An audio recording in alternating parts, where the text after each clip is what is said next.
Yeah, stay like 3 minutes. On Old School Tuesday, turn up. What's up, everybody? Welcome to Old School Tuesday Turn Up. Episode 43. Oh my God. Only on live you can just things can always happen on live, but you know what? It's live. We don't care. But however, welcome to episode 43. And you know what? We're almost close to 45, but you're right now, we're on episode 43 because tonight we're going to turn up with the one, the only Mr. Marcus Thompson from Timex Social Club is in the building to turn up with us. He gonna tell us his story, everything that's going about the song rumors and everything he has going on with himself. I'm glad you all are here. And if the ones who are watching on Facebook, please know we will not be live on Facebook longer. So please know we'll just be over there for 5 minutes. As soon as it shuts off, take your butts over to Old School Tuesday Turn Up over on my YouTube channel and come watch. But without further ado, everyone, please welcome the one, the only Mr. Marcus Thompson. What's up, Priscilla? What's up? Thanks for having me. What's Hey, I'm doing real good. How was your weekend and everything? up? It was all good, relaxful. My team won, Hey, who's your what team? can I Don't let say? everybody know who's your team again is. I've been a Buccaneers fan since 1978, man. That's what I'm talking about. That's what I am. See, there go Tom. Ride or And die, baby. Ride or die. Good times and the bad times. More bad times than good, but you know what I'm saying? I never switch teams, man. That's what I'm talking about. Shout out to the Buccaneers and the Chiefs. So that's what I'm talking about. Look, we already got fans tuning in. Hello, everyone. Hello. How are you, Tasha? We already got people tuning in. So, yes, that's what I'm talking about. What is one thing, Marcus, just looking back over your career and everything, do you still remember that kid, you being a kid, the dream? What was one wish you had made when you were a kid? Man, I made a lot of wishes. Oh, you got the baby pictures. Oh, you're wrong. Okay. So I guess the one wish I wanted to come true was Mm-hmm. I wanted to make people I wanted to entertain people. I wanted to be an entertainer, right? Mm-hmm. And I didn't know how that was going to work for me. So I first thought I was going to go into radio and be like this radio DJ, this voice on, the radio, have that 4 hour job, whatever it is, morning, drive time, night, whatever. I thought I was going to be a radio DJ, but my wish was basically to make people, to entertain people and to make people dance. That was my wish when I was a kid. That's what I'm talking about. And you know what's so funny? You're making people dance with that top. The song is making people dance. What was the dream? Did you go out to think like, do you ever look back and say, I got the wish, but are you still, what is the dream? What is one dream you're still trying to accomplish that you dreamed about, but are you still like, you know what? I want to still accomplish that one dream. Oh, trying to get to that millionaire status, baby. What? That's what I'm talking Yeah, about. I'm straight ghetto born. I'm straight from the ghetto.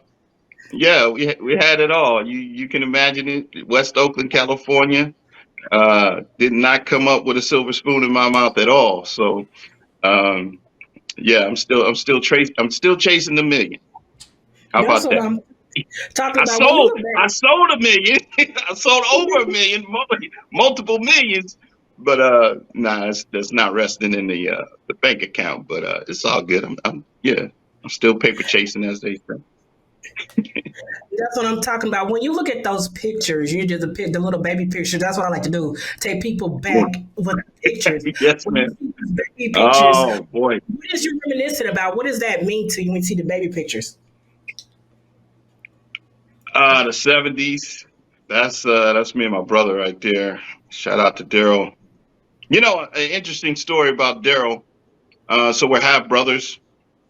We have the Mhm. same dad, but I always tell him it's all his fault. He ignited all of this. I did the music thing. I got everybody together. Is my idea and all that good stuff. But yeah, he was actually the catalyst, man.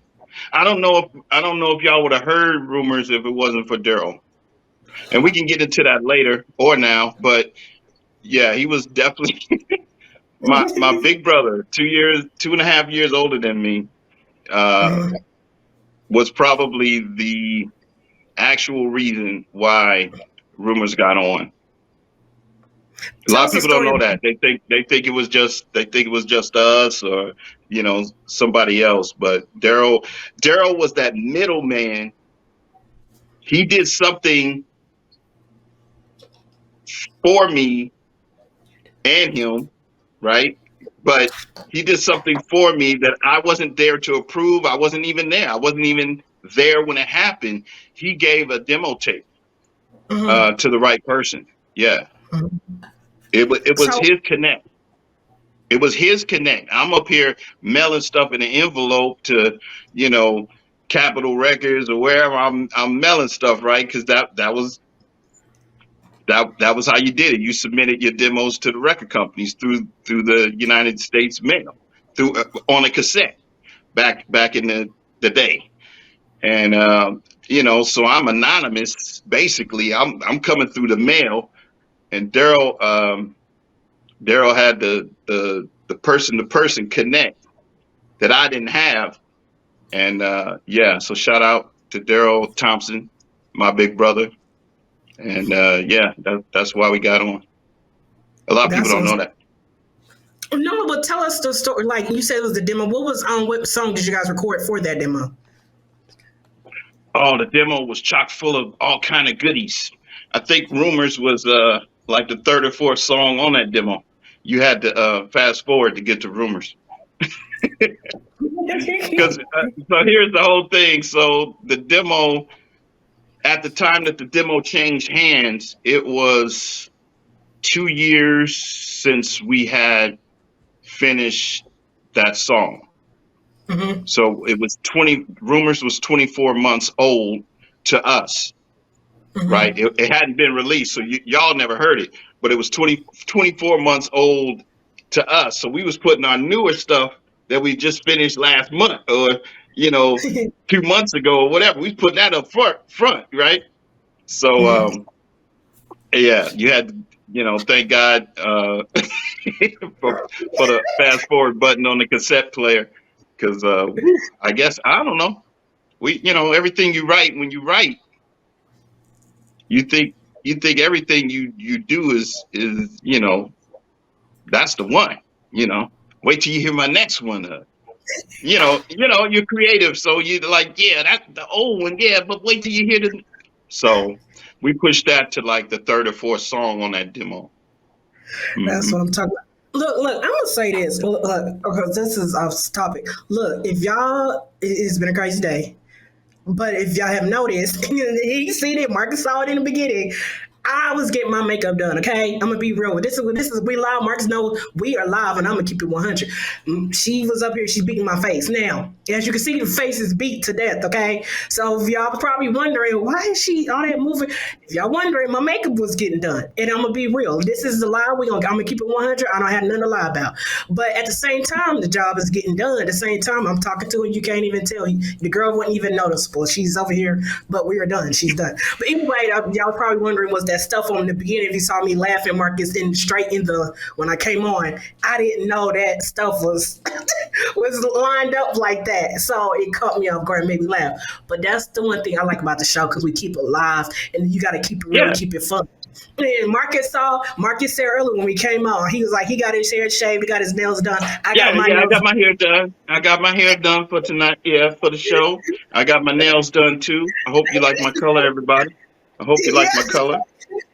Yeah, yeah, only on yeah. old school I Tuesday. did a little Turn up, you glam. come.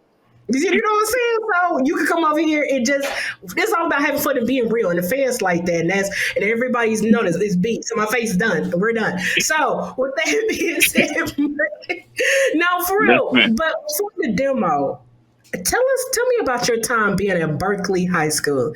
All like every just being that young kid in high school back in the day. Oh man. Well, you ever see that movie Fast Times at Ridgemont High?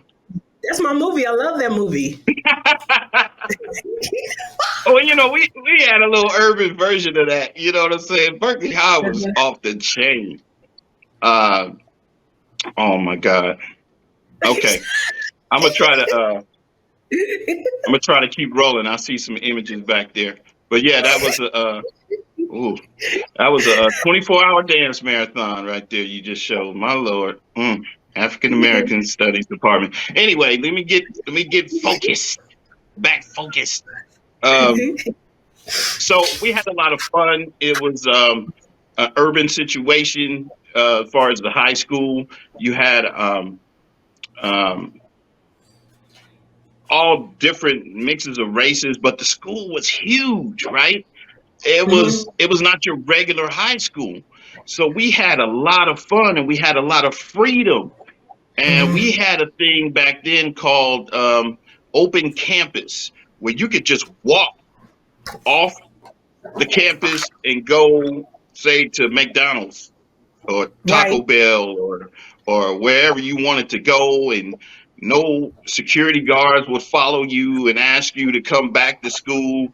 You could just cut class all day. You could just walk right off the grounds, and I mean the freedom was off the chain. It was more like going to a university or college or something like that. I never there was. I mean, there was no fence. There was no kind of checkpoint you had to go through back then. You just were free to just go and come as you. They treated us mainly like adults. We got to choose our own classes. Um, uh, Most of our teachers were hippies. They came from that era. I had some African American studies teachers who were around the Black Panther movement during that time, and they still had that mindset. So to be around those guys, and everything is, you know, you're like, really? Oh, snap! You take me back to the '60s, teacher. So yeah, they were, they had the shaved heads, and shout out, the rest in peace to Mr. Navies. But yeah, they were. It was a great time, and I had a lot of fun, man. I had a lot of fun, and I met a lot of friends that I still have to this very day. And that's where rumors. That's that whole high school experience is what I wrote about in Rumors. All of the lyrics in Rumors. It was a high school song. It was basically what I witnessed in high school, because being like a junior and a senior around that time, and you're like trying to find yourself and find your niche, and click with other groups and entities on campus, and you start hearing a lot of gossip, you know against male and female, or against this race and that race. So you have to really kind of, I don't know. I guess compartment compartmentalize it, and process it in your brain, and say, is this really true? Because this person doesn't seem like that, but this person over here is telling me that that's true about her, or that's true about him. So it's a lot, and you're young at that time, and you're very impressionable. So when somebody says something, you're like, I don't know if that's true. So you really have to investigate, and but yeah, man, rumors were flying at the high school, and it was a great time. Man, I love Berkeley High. I wish I could make a movie about those days, the the 4 years I spent there. It was a trip. Yeah, But you a lot should. of But fun. now, get what you're saying about high school. 'Cause high school it teaches you when you're in high school, rumors. That's what it's about. And like you say in the song, how the rumors get started. It's started by the jealous people. So imagine you in high school, someone don't like the way you look, the way you're dressed, the way if you got talent over Right, there. right. So they start this rumor about you. But you know, that's not also in high school. That's also in adult life, everyday adult life. So the song resonates to something everyone till this day of 2022 we can relate to. I can relate to it. It's something. If now, there's not one person say, "Yeah, I can relate to that song." Rumors that started Mhm. about the jealous people. So when you say the song really came from from when you were in high school, how did you Yeah, get the guys to come be in Timex? How did it form itself to become Timex Social Club and come up with the name for it? had to drag him. It was a reluctance. I mean, because we were just hanging out. We weren't a band Mm-hmm. like that. We didn't. We weren't a band. We were just a group of individuals that hung out. So we went to parties together. We went out to the movies together. We double dated, triple dated girls or whatever. You know what I'm saying? We was just hanging. So how it all came about is I was DJing at the time. I was like this up and coming high school DJ, and uh, there was another crew uh, that we got with that I was introduced to, and they were called the Control Crew. Mm-hmm. Uh, but two bad brothers out of Berkeley, Dave Room and Alex Hill. So I became kind of like one of the roadies. Then I brought my crew. So I brought my crew. That was Michael, who later was a lead singer on Rumors, Craig, Greg, and myself and Darian. And yeah, we just kind of tagged along to that more established DJ crew, right? And so I Mm-hmm. kind of learned. Okay, okay, all right. I got to do this if I want to be a good DJ. I got to do that if I want to DJ. And so, in helping the Control Crew, being like a roadie to the Control Crew, I started hanging out with Alex, and he was one of the leaders of the Control Crew and one of the main DJs as well. And he's like two and a half years older than me, but we started hanging out and we started understanding that we had like-minded. We liked the same music. We kind of, we kind of gelled, as friends. And yeah, we started writing songs. He was writing songs. He was rapping. Actually, he was a rapper. Alex was a rapper. He's the light skinned guy in our group. But Mm-hmm. sorry, the other light skinned guy. There was two light skinned dudes in the group. Don't give it quick. But and then myself and Michael, we were more. I was more on the DJ side, and then Mike sang in church.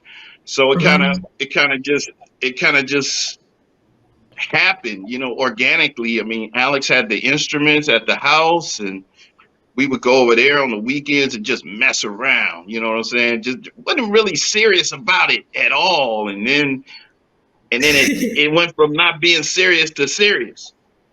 And I Uh-huh. was like, oh, that sounds good. Run that back, bro. Yeah, that's cool. Because he had an 808 drum machine, and he had a bunch of rolling synthesizers. And I guess what they say, like the kids nowadays, they make beats. Mm-hmm. So Yep. that's what we were doing.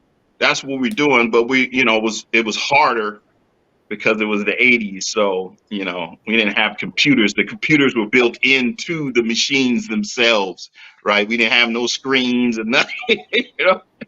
So it was a hard work to get beats made. It was much harder, but we did it with Alex's expertise, and I just kind of drug everybody along with me. I'm like, hey man, this is the new direction we're going in. We're gonna try to turn Timex, which was just Uh-huh. a regular group name for us at the high school. we're gonna try to turn that into a. I think we want to be a group, and it happened. Thank God. I mean, but it was not like this plan I had at first. It just kind of morphed into it. The more we played around with music, the more we played around with song ideas, and it stuff just started to build and build and build, and we got better and better, and our demo sounded better than the last one, and I was like, man, this sounds like it should be on the radio. What? And yeah, so to answer your question, I kind of just drug everybody along with me, and as far as naming the group, first we were Timex, just Timex, but I added Social Club right before we went into the studio to record Rumors, and they didn't like it. They didn't like it. They was like, man, that sounds stupid, dude. Don't that name is whack, dude. And I was like, no, it's tight. It don't even sound like a group. It sounds like a building. That's what I'm talking about. People ain't even gonna know. They're gonna be like, what? Timex, what? So we kept it. My persistence. Sometimes you gotta be hard on them, man. But yeah, I drug them through the mud. I could see what's on the other side. Yeah. That's what I'm talking about. Look, for the ones that are watching on Facebook, I am sorry to say, but we're getting ready to come off Facebook. So bye. And so, but if you're on Facebook, go over. Like I said, go over to my YouTube channel, Old School Tuesday. Turn up and come watch. And for the ones who are watching on my YouTube channel right now, what's up, everybody? And welcome. We have the one and only. We're on episode 43 tonight, and we have the one and only Mr. Marcus Thompson in the building. So I heard we had a little. It's just one of these nights we're having. Everything is just going on. But you know what? The way you tell your story is making me, hey, I'm having fun because we didn't. Some of them may not know what was going on behind the scenes, and and that's cool. They did not know because we weren't live on YouTube. I think not yet, and that's good. They didn't see what I looked like in the beginning because, like I said, I looked cute still, but I look better now. But the thing.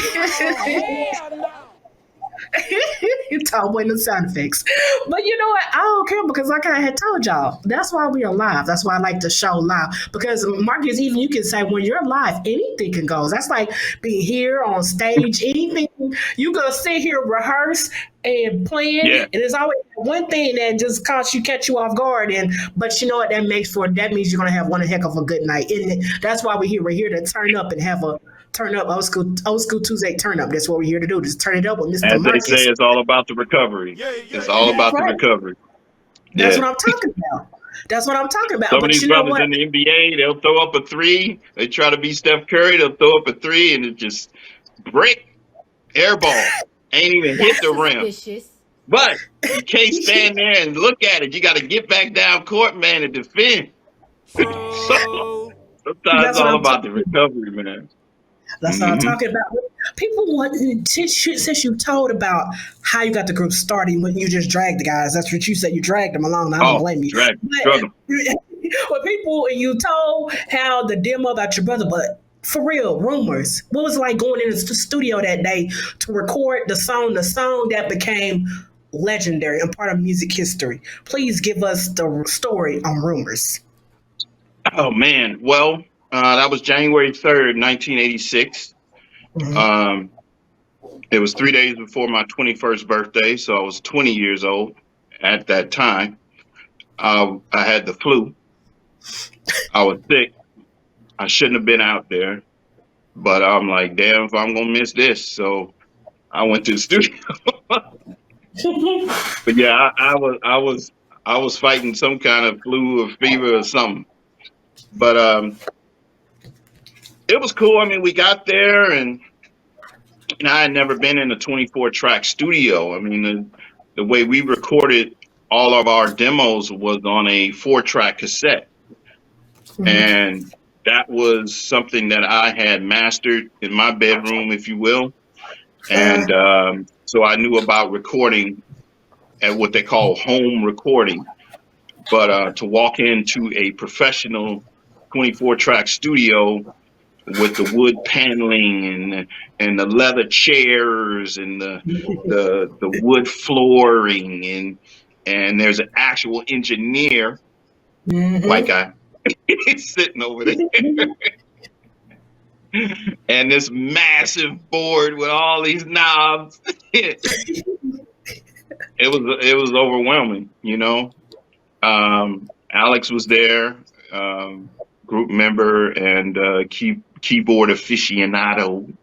He was there. He had all his equipment set up, and they were running the track. And um, I just remember hearing rumors for like, man, we was there all damn day. We was there for like 12 something hours, and it's just. Uh-huh. Dun, dun, dun, dun, dun, dun. I was like, at one point, I went to sleep because I was hopped up on some Dayquil or some tussin or something, and I was like, and I thought I was out for a minute, and I woke up, they was still messing with the song, tweaking, and I was like, damn, you know, ain't we done yet? so I was there initially just to be, you know, a group member, founding member, the leader of the group, you know, I'm overseer. And towards the end, you know, when Michael got done laying his vocals, um, one of the producers, Denny Foster, he said, you know, we need to double this track, man. He said, Mike, can you go in there and double yourself or something? And so Mike was like, yeah, I think he tried it or whatever. He sounded too much like himself and or whatever.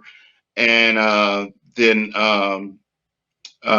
Jay King was there and he tried it and they didn't like that take. And so I said, well, you know, I sang on the demo. I'll try it, even though I had the flu. So I walked in and, you know, me and Mike, we at that point, we'd been singing a song together for 3 years, almost 3 years, you know, at that point. So I think it was the first take. Sorry, the second take. The second one. We did the first. We ran it. It's the part in you know, in the back of the song where it says "Stop, stop spreading those rumors around. Stop, stop spreading the lies." That part. Um, and the room just erupted when we both were singing it at the same time.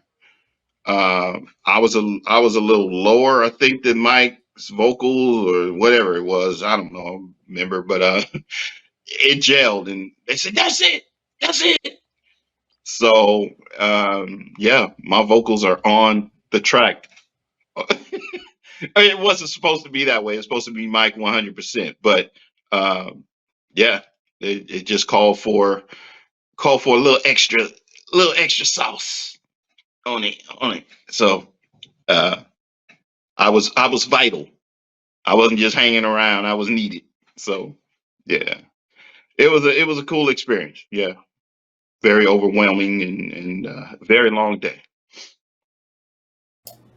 Now, how would you say, like, when you tell your story, the one thing I noticed is the video. Who comes up with a concept like the music video? Because it's animated, it's funny as heck. The woman is sitting there doing her thing, like the concept of the music video. Because back then, music videos, everybody had the concept, but this is funny because it's hilarious and it got the animation going on along with it. And I thought it was like the funniest thing ever. And it's look at all the funny characters. You barely saw that in a lot of videos from, especially back in those days, back in the 80s. So what was the question again? Who came up with it? You said? Yeah, like how do you guys come up with the concept? I have no idea. I hate that video. As a record company B. Yeah, we had two record companies for rumors as we get deeper, but that's why I wrote the book. We gonna you tell. Go ahead. But anyway, Tell. yeah, I'm not a fan. I'm not a fan of the video. I would not have my my my my thing in my brain was not a cartoon. It was not somebody running down the street. It was not black and white. anything. Uh, but yeah, I thought we'd be walking through Berkeley, California, where we're from. I thought we'd do some shots at the high school where we're from. I thought we'd definitely be on location and not in the sound studio, because I was not a fan of the Prince videos that were shot in the sound studio.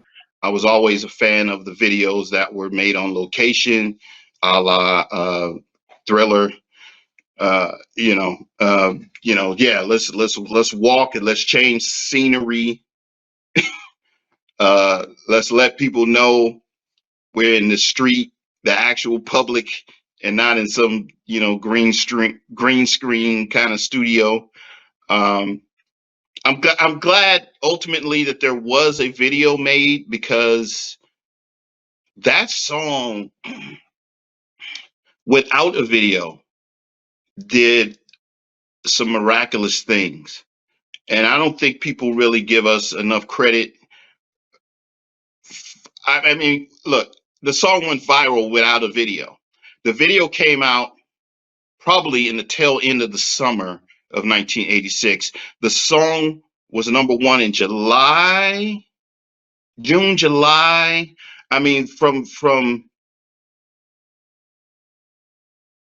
April through August, that song was the hottest song of the summer, period, hands down, with no video. All we had was a 12-inch. And then so they put that video out. And I was like, man, why? We was rolling without the video. It didn't need a video. But anyway, that's me. That's the founding member. That's the leader saying his what he thought. But I don't know who made that. I guess it was somebody at the record company. It was their what they had in their mind for Rumors. But thank you.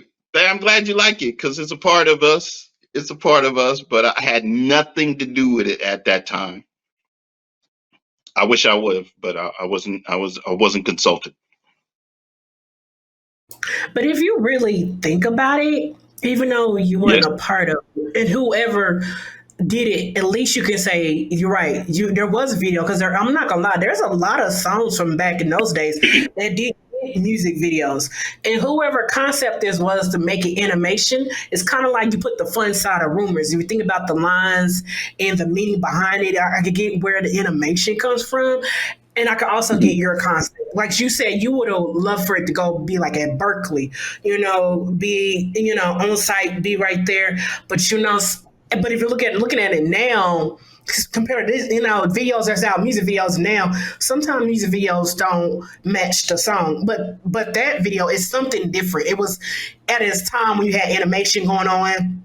That was barely seen in music videos, so kind of resonated. You kind of understand it, and it kind of made it kind of comical, kind of really funny when you're really sitting back and just looking at it like this video is really funny if you really think about it. And too many people couldn't do that back then.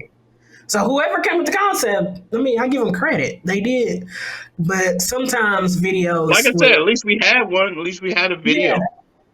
yeah, But that's what was. we went number one without one.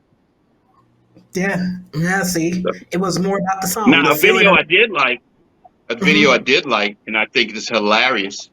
Every time I see it, I laugh my butt off. Is Roaches by Bobby Jimmy, which is a remake of Rumors, but it's a funny kind of rap uh, record, but it has the same melody and same beat.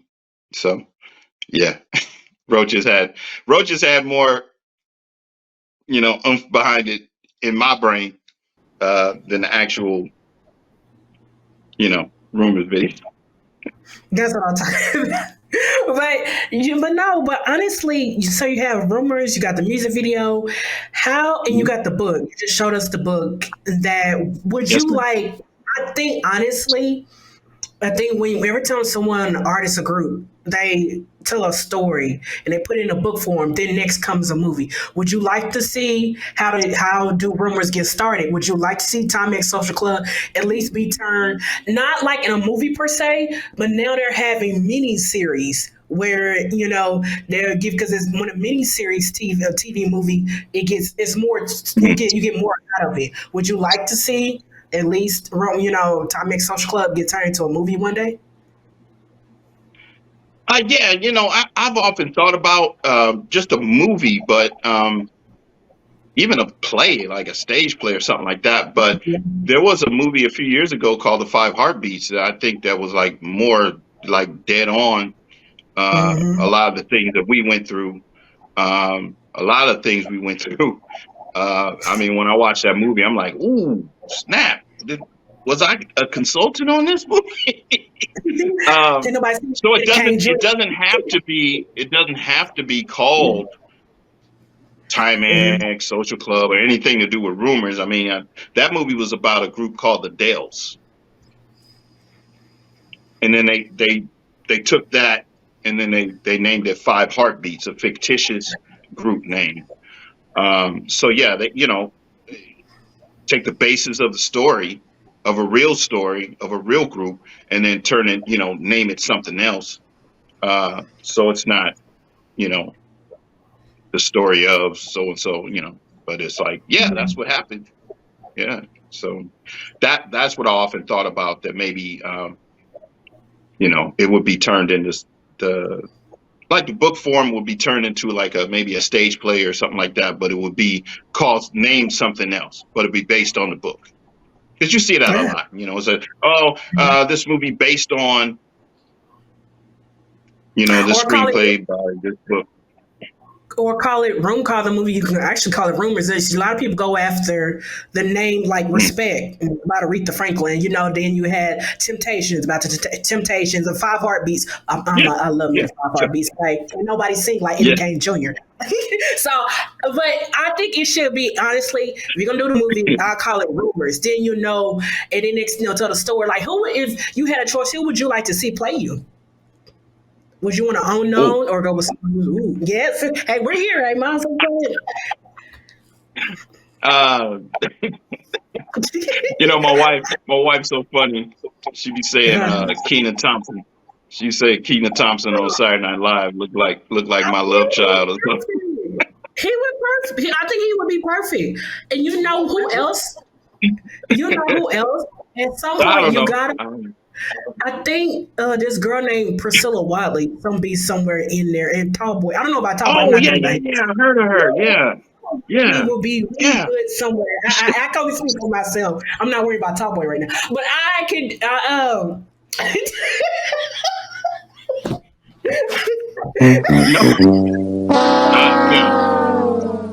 there's a lot That's of what he. characters and there's a lot of female characters in our story. Yeah. Priscilla Walker can fit somewhere in there. I'm Love just as interest. an extra, I'm thinking. I'm thinking love interest. Yeah, I think love interest would Mm, be, or play as your wife later on in life, or just put me yeah, somewhere because yeah, that's yeah. because here because you're here on Old School Tuesday Turn Up, you got your unsung, so why not? Let me take those people from Old School Tuesday Turn Up, Tall Boy and Priscilla, and put them somewhere in the movie. Show appreciation. Yeah, for You know what I'm sure. saying? Yeah, we got. There was a lot of role players in there. Yeah, we definitely get you in there. Yeah, I if don't I know have where anything Tall to do with it. I don't know where Tall Boy Yeah. gonna fit. I don't know what you'll place him, but we'll place him somewhere. you know, I'm pretty sure at the end he'll come on and dog us out, dog me out. That's what he does best. But he'll be okay. He'll be okay. He could He's play right. one of the road managers or something. Yeah, we'll get him in there. Yeah. Were they that tall? Tall Boy's really tall. Was they that tall? Because Tall Boy's a really tall guy. Was they that Oh, tall? okay. Well, we'll get him in Yeah, there. One of the promoters or something on tour. Yeah, we'll get him in yeah, there. we'll place him somewhere. put him in a scene where you can see it from like maybe for like 2 minutes and then take him off. Like ain't nobody gonna be right. But anyway, but no, uh, no, I was just thinking, but I like this. But I would, because I like when I see movies like that, like them Temptations, yeah, New No. Edition, Bobby Brown. Everybody has a story to tell because they feel like if you pay attention to certain movies, they all involve the same, about like music is money, drugs, this, that. It's like, no, why don't you get the people who's really been some, like you guys been through some things. That will call for a good story. Everybody has a story. Why not give them the opportunity to tell their story while they're here? You know what I'm saying? So Mhm. I think I would love to see the movie called Rumors about Tom X Social Club. I would call it Rumors. There you go. There you go. That makes two But of us. me, yeah, definitely do it as a TV miniseries because I'm not gonna lie. When it comes to movies, like Respect, I gave it up. It wasn't long enough. But when they did the miniseries with that other actress, it was longer episodes. It told more of a dark side of Aretha Franklin, but it was very interesting. Yeah. Both movies were good, but I like the Yeah, miniseries I saw both. TV. Yeah. Yes, yes. So that was like still. If speaking of other artists, was there other groups or other singers during the time when you guys were around that you were like, man, you seen been on tour with? You one day do you still say, man, I would like to, or I wish I would have had opportunity to perform with that artist?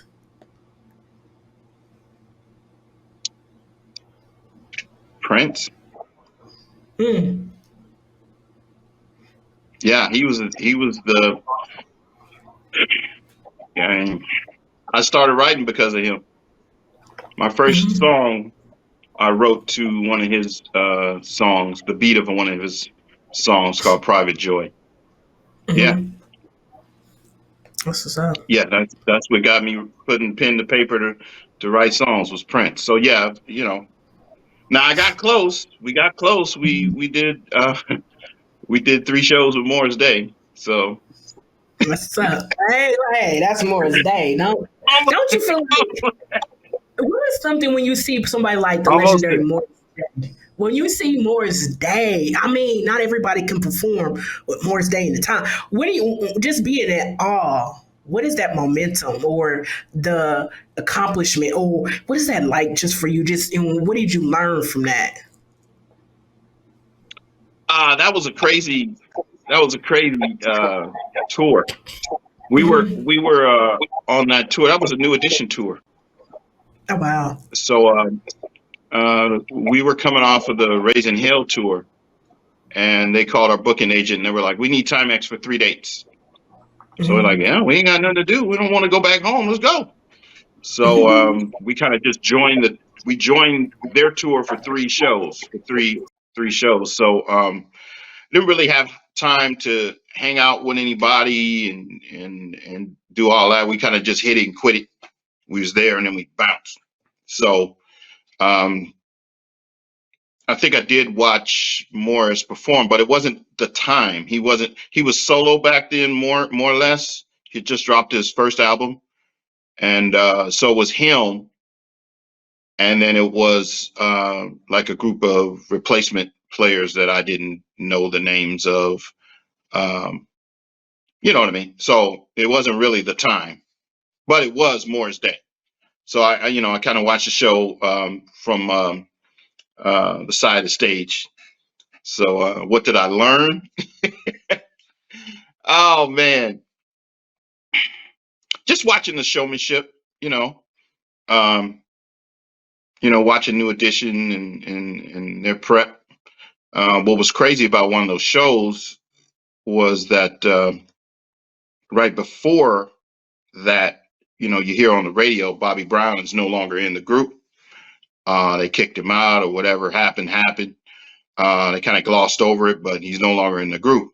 So I turn around. Now we're in Las Vegas, and I turn around, and the brothers are over here on the side of the straight stage. They're dressed in their New Edition finery, and they're ready to go on stage in say an hour, and they're doing vocal scales, and who's there with them?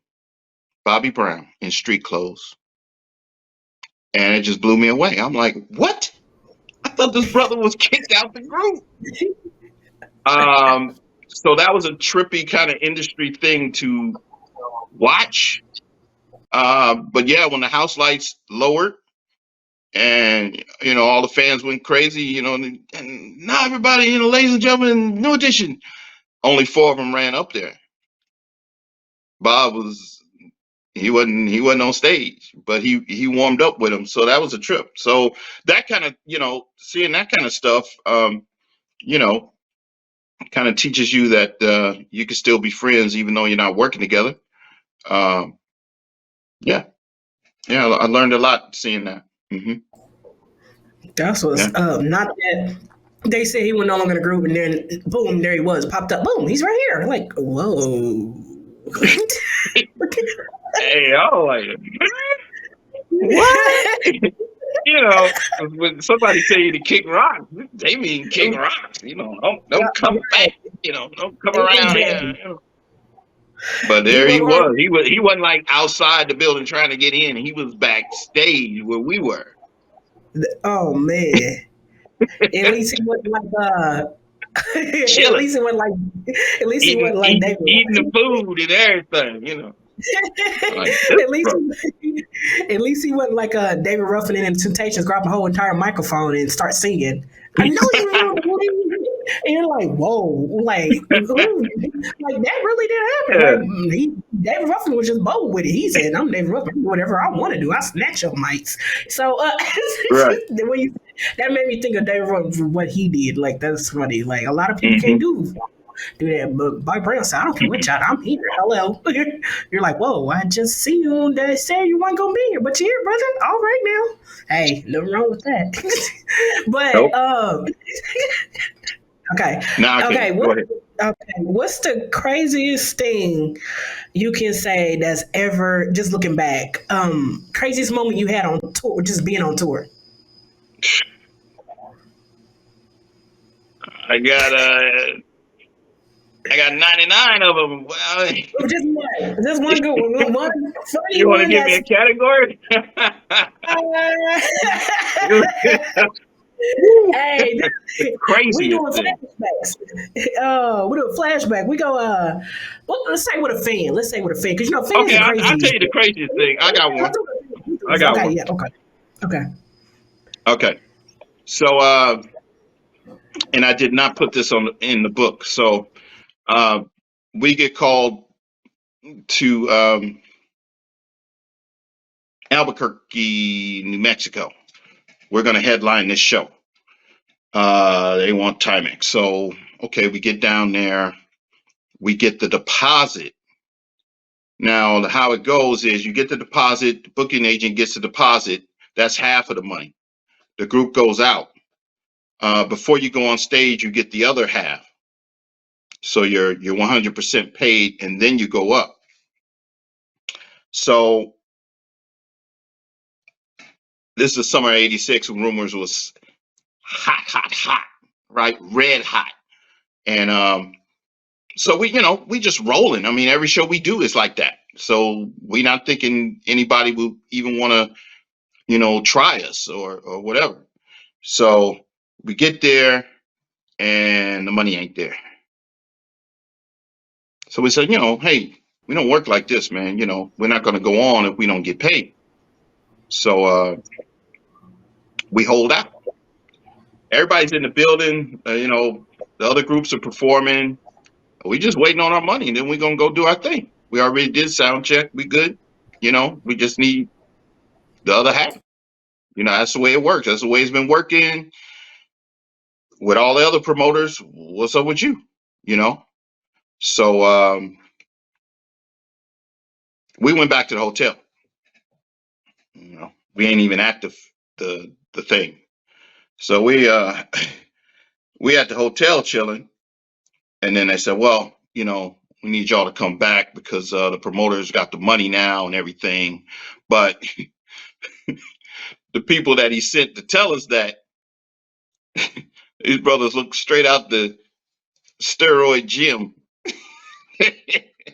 They all yoked, they ain't got no necks. So we're like, what the hell is going on here? So we get inside the car, we rolling. When we get to the venue, we go to the promoter's office, and once again, need that the other half. And we go back and forth, and I'm like, oh man, this dude ain't got no money. And now we here.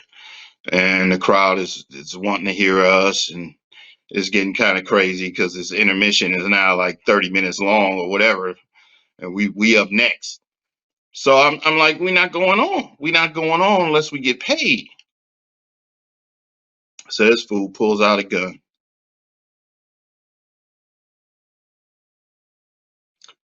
I'm like, man, my life is just, it was flashing. I'm like, is he trying to? He just brandished a gun. It's like, y'all gonna go on. And and right then, you got the Jesus on one shoulder, the devil on the other. You're like, all right. So we said, all right, we'll go on. So we went up there. Now, we were told on the Raising Hell tour one thing never to do when you're on stage. So I said in my mind, that's what I'm gonna do tonight. I'm gonna do that one thing never to do. Since he's tripping, we gonna trip. And the one thing never to do was invite the audience on stage. So I told the guys, I said, okay, we're gonna do rumors first, because that's all we're gonna do, just rumors. And I like we're gonna turn this MF out. And like halfway through rumors, there's a breakdown where it's just drum beats, right? So that's usually where we do some crowd participation back and forth. Somebody say, "Oh, what?" We doing all that. So this time I broke it down and said, "Hey, somebody come up here and dance with me," or whatever I said. And they were so shocked, like, ain't no performer ever said that before, right? So they didn't know who I was talking to. So the girls just stood up. I said, come on, everybody, come on. And they rushed the stage, and we had, I don't know, maybe about a fourth of the audience rushed the stage. And you don't have enough security at that point, so the show was over. So I don't think we finished rumors. I think it was 3/4 of rumors that we sang, and then it was it was like, lights, turn on the lights, it's a riot, get out, security. I don't play that, man. Don't play me. You play me, I play you. Wow. So ultimately, we never got paid for that. We never got the half, but we got our vengeance. That's what I'm talking about. That's the only thing I could do. I didn't have no gun to point back at this man, but I was just so pissed off that I was being not paid. I'm like, this is some old chitlin circuit bullshit, right? But it was the 80s, and I'm like, I thought this stuff was over with, man. Really? No. I'm still out there being janky. So that was the first and only time something like that ever happened. But that was crazy. Yeah, looking down the barrel of an actual gun. I don't know if it was loaded. I wasn't trying to find out. But yeah, he went crazy and we went crazy. You went crazier. Crazier. That's some crazy stuff that goes on backstage that we don't know. Fans don't know what's going on backstage, but that's how it was back then. Like, that's crazy to have a gun. And that part sound. I'm like, he didn't care. Like, and I was like, now all of that was over $2,500. It's a damn shame, but yeah. That happened. So that was probably the craziest thing. Because I was sweating there for a minute looking at gun. I'm like, this. I'm not trying to die tonight. I'm not even trying to. This is ridiculous. But yeah, you freeze, right? Because you see the pistol and you're like, what? This is not a movie. This is real life. The man had pulled out a gun on me. Lord have mercy. Yeah. Even though you didn't put it in the book, But that would be a good story to put in a movie. And I'm telling you right there. Like that it gets no real. Well, That's gonna be a great scene. Great I scene. couldn't put everything in the book for sure. I couldn't put That's what everything in the book for sure. That was I know. it's some dark stuff in the book now. But Right, but that was a little too dark. I'm like, nah, I'm good. no, that can go in a movie. That can go in a All movie. right. Like that would definitely make from that should go in a Yeah, I movie. think That's that it. was in the Five Heartbeats, right? They got a gun pulled on. Yes, they did. Hmm? And remember, the dude You almost said went over the my balcony. office hours.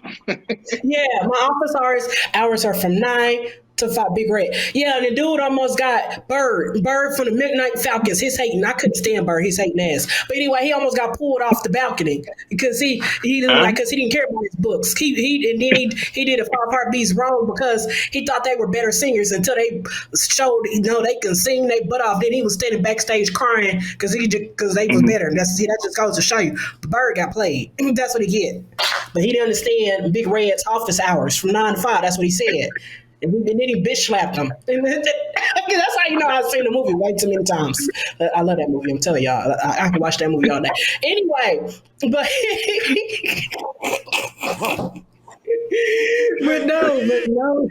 but no though from just being a time at social club, and not only that, a lot of people don't know or not aware you also a DJ.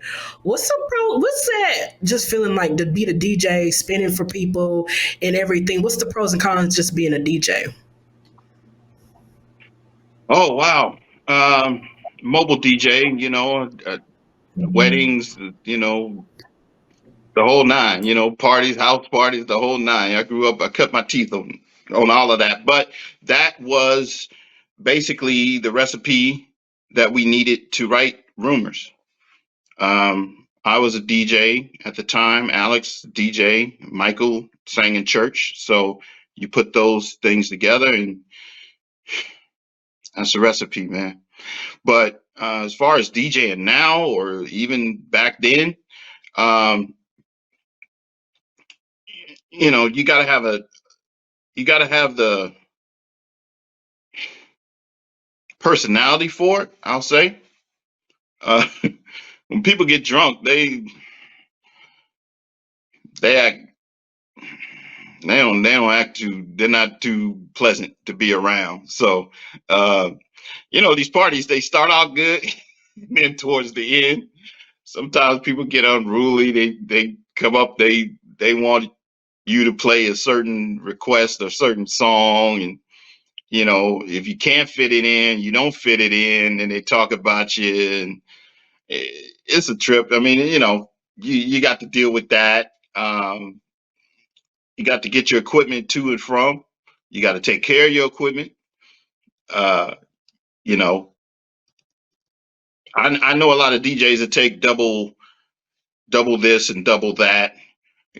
I take a backup hard drive. I take a backup laptop. Um, but yeah, I mean, sometimes you get out there, man, and I had a situation the other night. I plugged in. Sorry. Okay, so here's the thing. I had two parties back to back, Saturday night and Sunday night. Saturday night went 100% well. Sunday night, I got to the venue. I plugged in. Half, um, sorry, the left side of my mixer wasn't working. I'm like, what in the world? You was working yesterday. What is going on? Right. So I am sweating, but I can't let the client see I'm sweating because I don't have a backup mixer. So I reboot the computer. I reboot my laptop. I boot it back up. I check my USB connection to the computer. I check the cable from the mixer to the laptop. Everything is fine. And I'm like, what is going on? Turned out, uh, one of the knobs on my mixer that goes to it tells the mixer that the laptop is plugged in. It was turned just a hair the wrong way. I touched the knob and everything snapped back. I'm like, oh my God. Oh my God. Oh my God. I mean, and I was about 10 minutes away from starting the event. I'm like, I gotta troubleshoot this. But I can't look frazzled. I can't be over here tripping. I gotta let them know that everything's good. I gotta act like I've been here before, but internally, it was the anxiety was going on. So sometimes you got to deal with things like that. Sometimes you have to deal with the crowd. Um, Reading a crowd is a trip too, because you walk into a venue and you're like, okay, I know exactly what they want to hear, and then you start getting into that kind of playlist, and then there's no reaction, and you're like, oh snap, okay, change course. What I had planned, I got to throw all that out the window, and now you can't ask them really, what do y'all want to hear?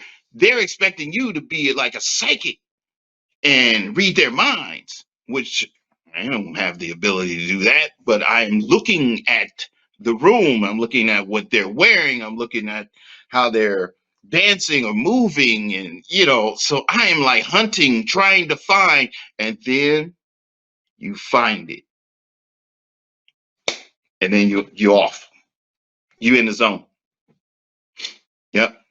Yeah, it's a trip sometimes. Sometimes just from start to finish, you just in the zone. Sometimes you start off, you think you know what you're gonna do, and it ain't working. They looking at you like, bro, why are you playing that?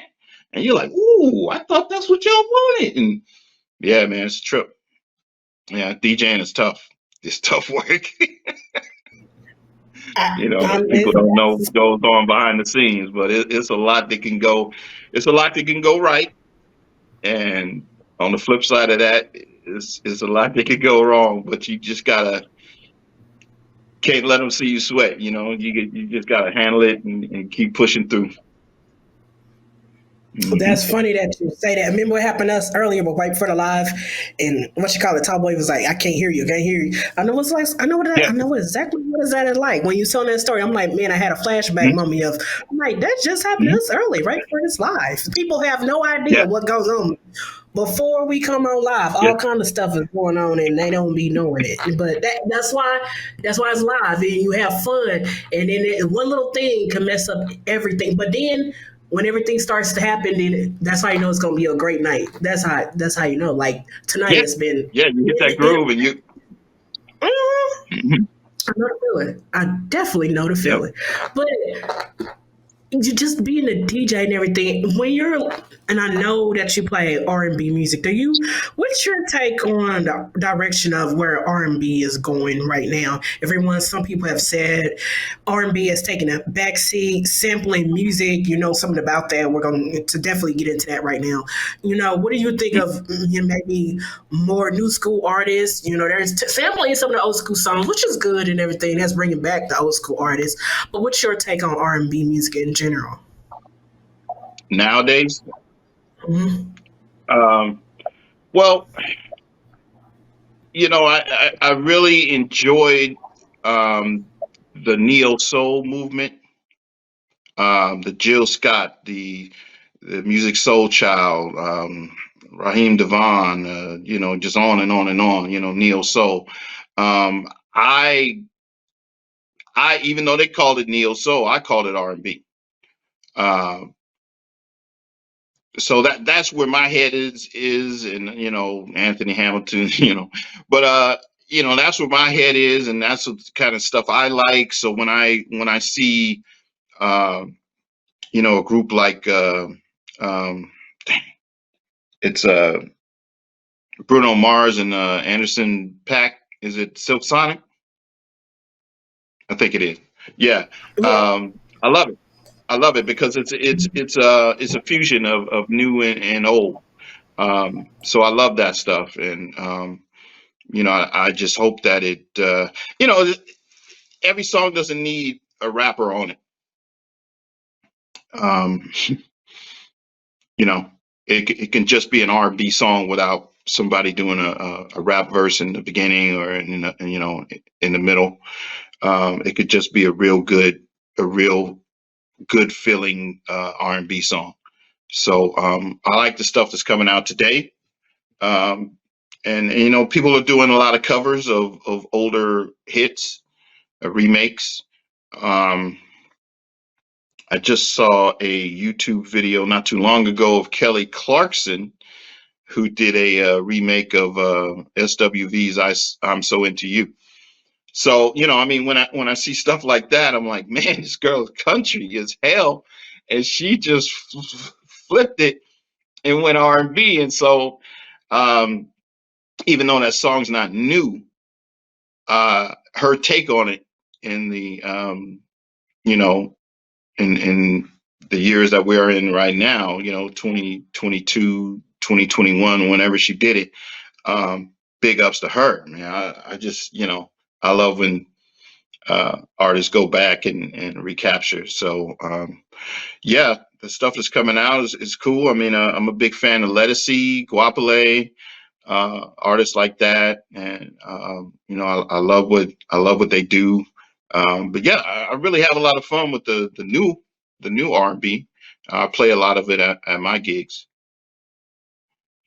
So yeah.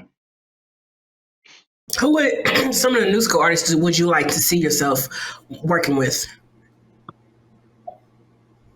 Oh wow, you know, I never envisioned that. Wow, that's a good question. I Thank told you you. Thank you. would come up with a good question for me. I've never been asked before.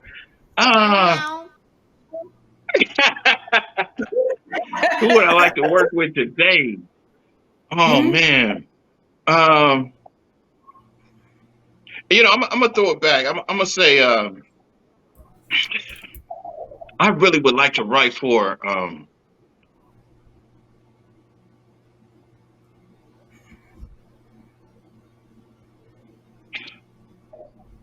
Johnny Gill.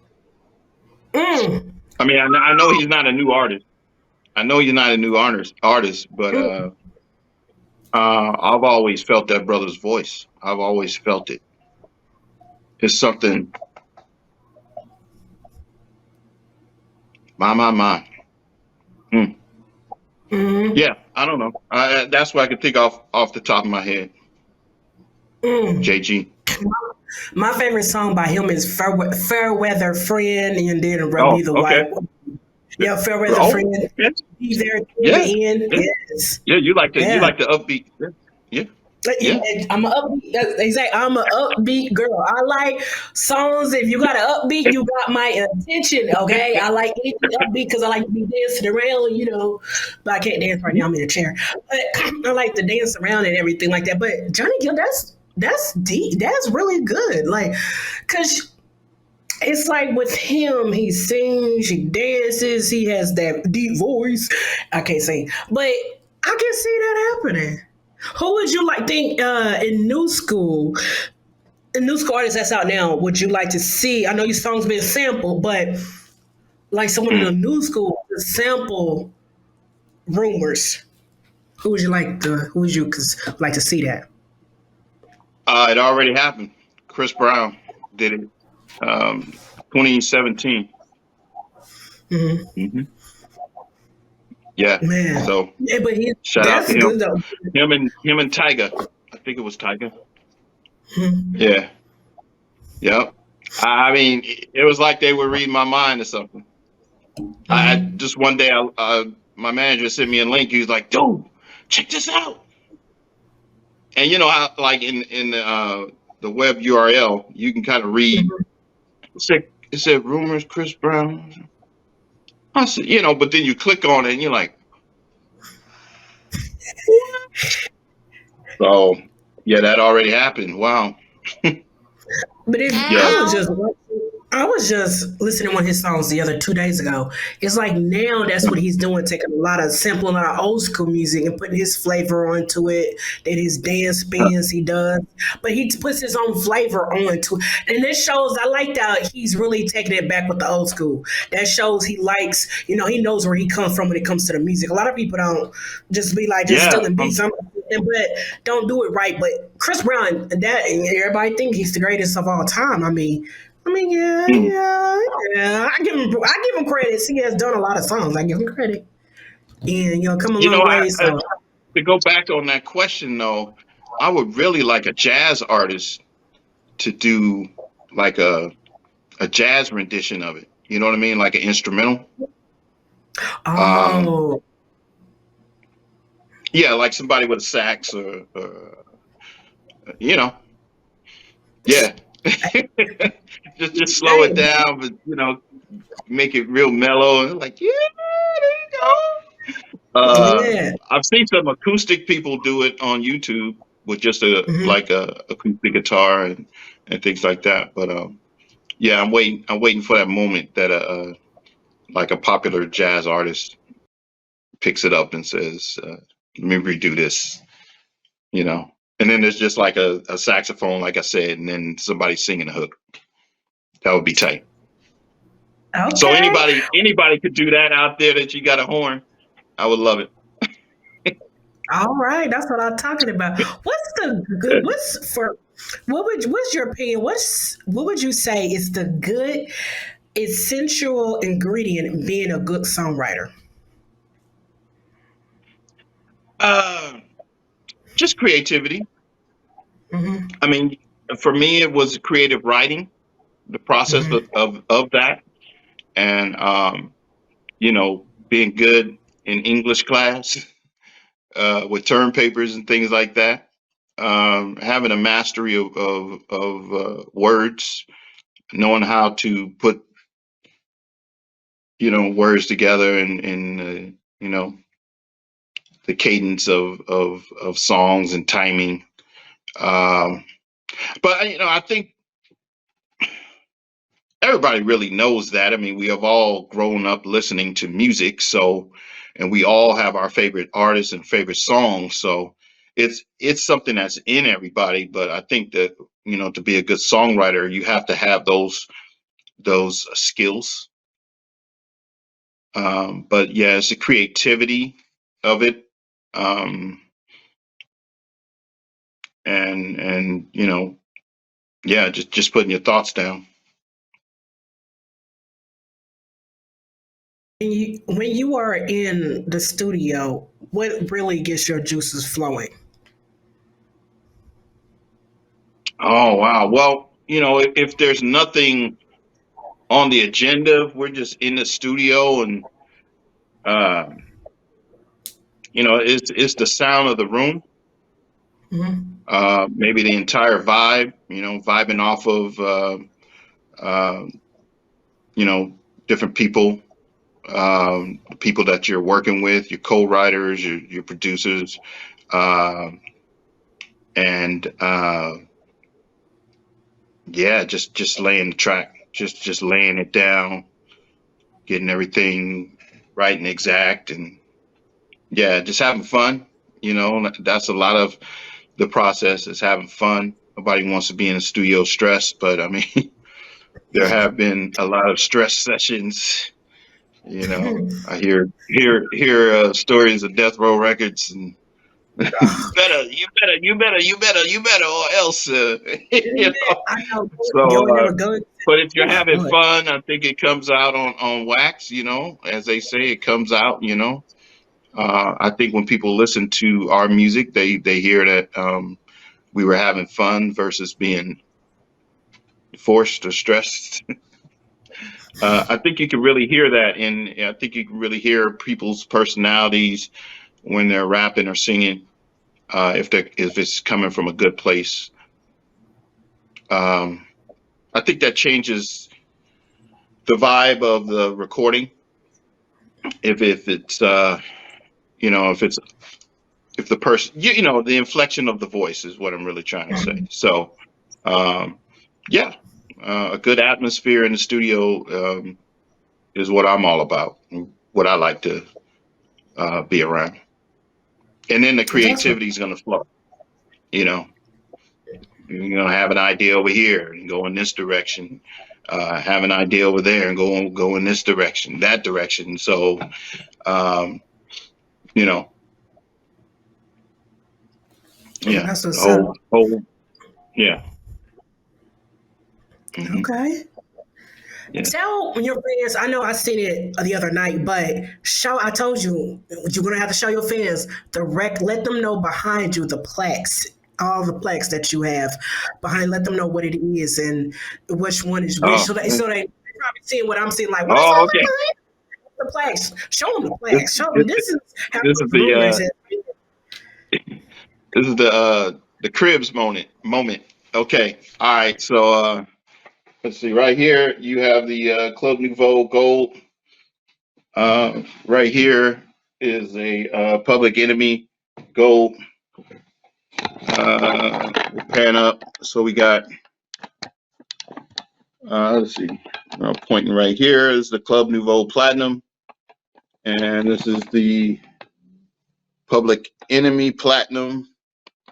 And I'll pan over here, and right there you got the Master P's, the two platinums, multi-platinum. Sorry, my bad. Three times platinum here for a Ghetto D album, and I think it's only one time platinum on the top one right here, which is The Last Don.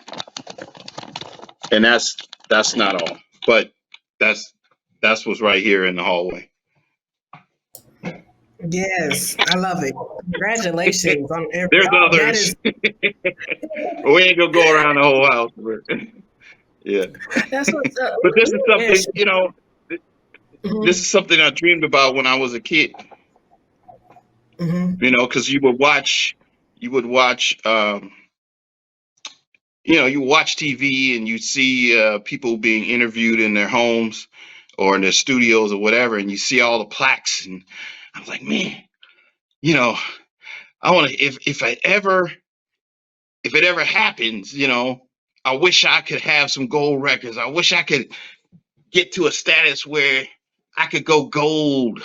Yeah, I didn't even know about platinum. I was just trying to go gold.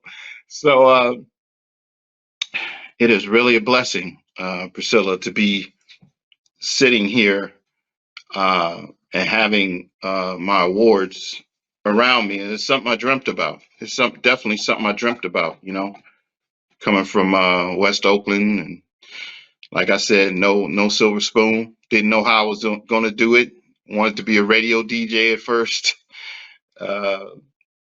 But man, look at here. Look at here.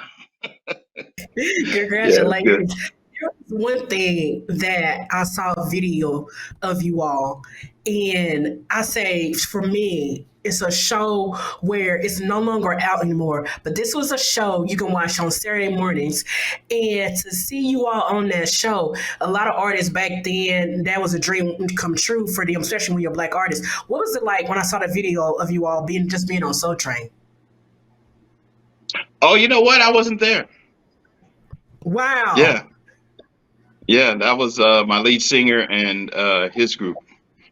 Yeah, we had split by that time. Mhm. Uh, we had record company B had him and them, and then it was two Timex social clubs. Put it that way. Oh wow. Yeah, it was some But can you contractual imagine things going on, and so I missed my Soul Train moment, which Mm, I was a little sad about, but mhm, I traded that Soul Train moment mhm, for a sold out Madison Square Garden moment. mm. Yeah. So where would I rather be? Where out of the two. So yeah, I got the Madison Square Garden sold out moment. I was Mm. actually there in the house when they said Timex Social Club, and then I came out, and then we came out, and then the whole place was packed. I mean, it was not a seat, empty seat in the place. It's like you give up that one moment for a bigger opportunity. I know, and then I know Soul Train is a big, but Madison Square Garden may be a little bit more sold out. You can't take the day. It's Man, I always that. mean, I don't even know how many seats that place holds, but I never seen that many people. Mm, I was, it was mind blowing, and you're standing there in awe, and then your mhm, your mic is live, and you're like, "What's up, New York City?" And they, you see the movie The Warriors, old school No, movie, game movie. no, I haven't Well, it's seen a that scene one. in that where he says, "Can you dig it?" And then all the gangs in New York says, "Can you dig it?" It erupted. I mean, people just erupted when they said Timex Social Club, and then, I mean, it was so much yelling and clapping. I was like, mm, yeah, Mm, yeah, Madison Square Garden, baby, did that, and did Oakland twice, Oakland Coliseum, and mm, growing up in Oakland, going to Oakland Coliseum to see bands like Parliament, Funkadelic, Rick James, you name it. And then standing on that stage myself, and again, the town is giving me love. I mean, man, it just makes you kind of weak, you got to go out there and sing for them and dance for them, but you're like inside, you ain't got no bones. You so weak. You like, man, let me get through this.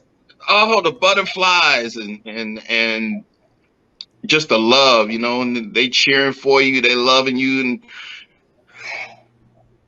that's your hometown. So to do that twice and to do it well was just a straight up blessing, and something I never thought that I would do, but I wished on it, and it came true. That was the wish.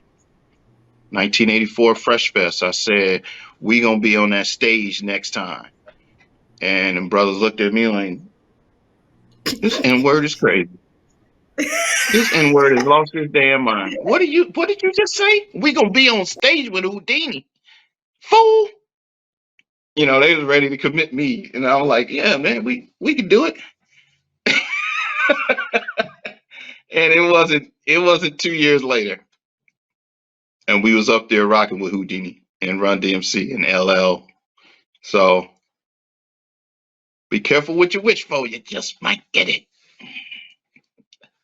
I know all about wishing Yeah, now. man. I wish for something big, and it happened for me back in May on my birthday. So yeah, but you know one thing about when you tell people about a dream or wish, they don't believe it until they really see it. They have to see the vision. But long Yeah. as you believe it, stay true to it yourself. Hey, everything else is just comes full circle. But there is one thing you said the other day, because I want you to Mm. repeat this again. You was talking about when I told you about Chubb Rock, and you really was like, man, Chubb Rock, treat him right. Let people know. Yeah, tell what Chubb Rock really means to you. He like the red legendary himself, hip hop legend himself. Well, that's my favorite rapper, hands down. A lot of Mhm. people, they go with Biggie and Tupac, but um, there's a line that Biggie said: I rock my tape to my tape pop, and I rock my Chubb Rock tape to my Chubb Rock tape pop. I mean, uh, I don't know. I guess I'm the biggest fan in my mind of Chubb Rock. So yeah, when people ask me my favorite rapper, I always say Chubb. So big up to him, Hitman Howie T, and everybody. Yeah, yeah, that's my favorite rapper, man. Yeah, That's what's up. That's what's up. No, a lot of people, you don't. I know everybody say, like you said, Tupac and Biggie, but people don't take it all the way back, all the way, and people don't give Chubb enough credit for what he has done and what he has. His music means a lot to everybody, and it's yeah, just you got to give credit where credit is due. Like seriously, especially the hip hop legends and the hip hop legends that we have left. We done lost so many of them in the course of time. But to know for you to say Chubb Rock, man, that's it gets no bigger. It gets no bigger or better than that. yeah. And I mean, I performed with Run DMC. Hmm.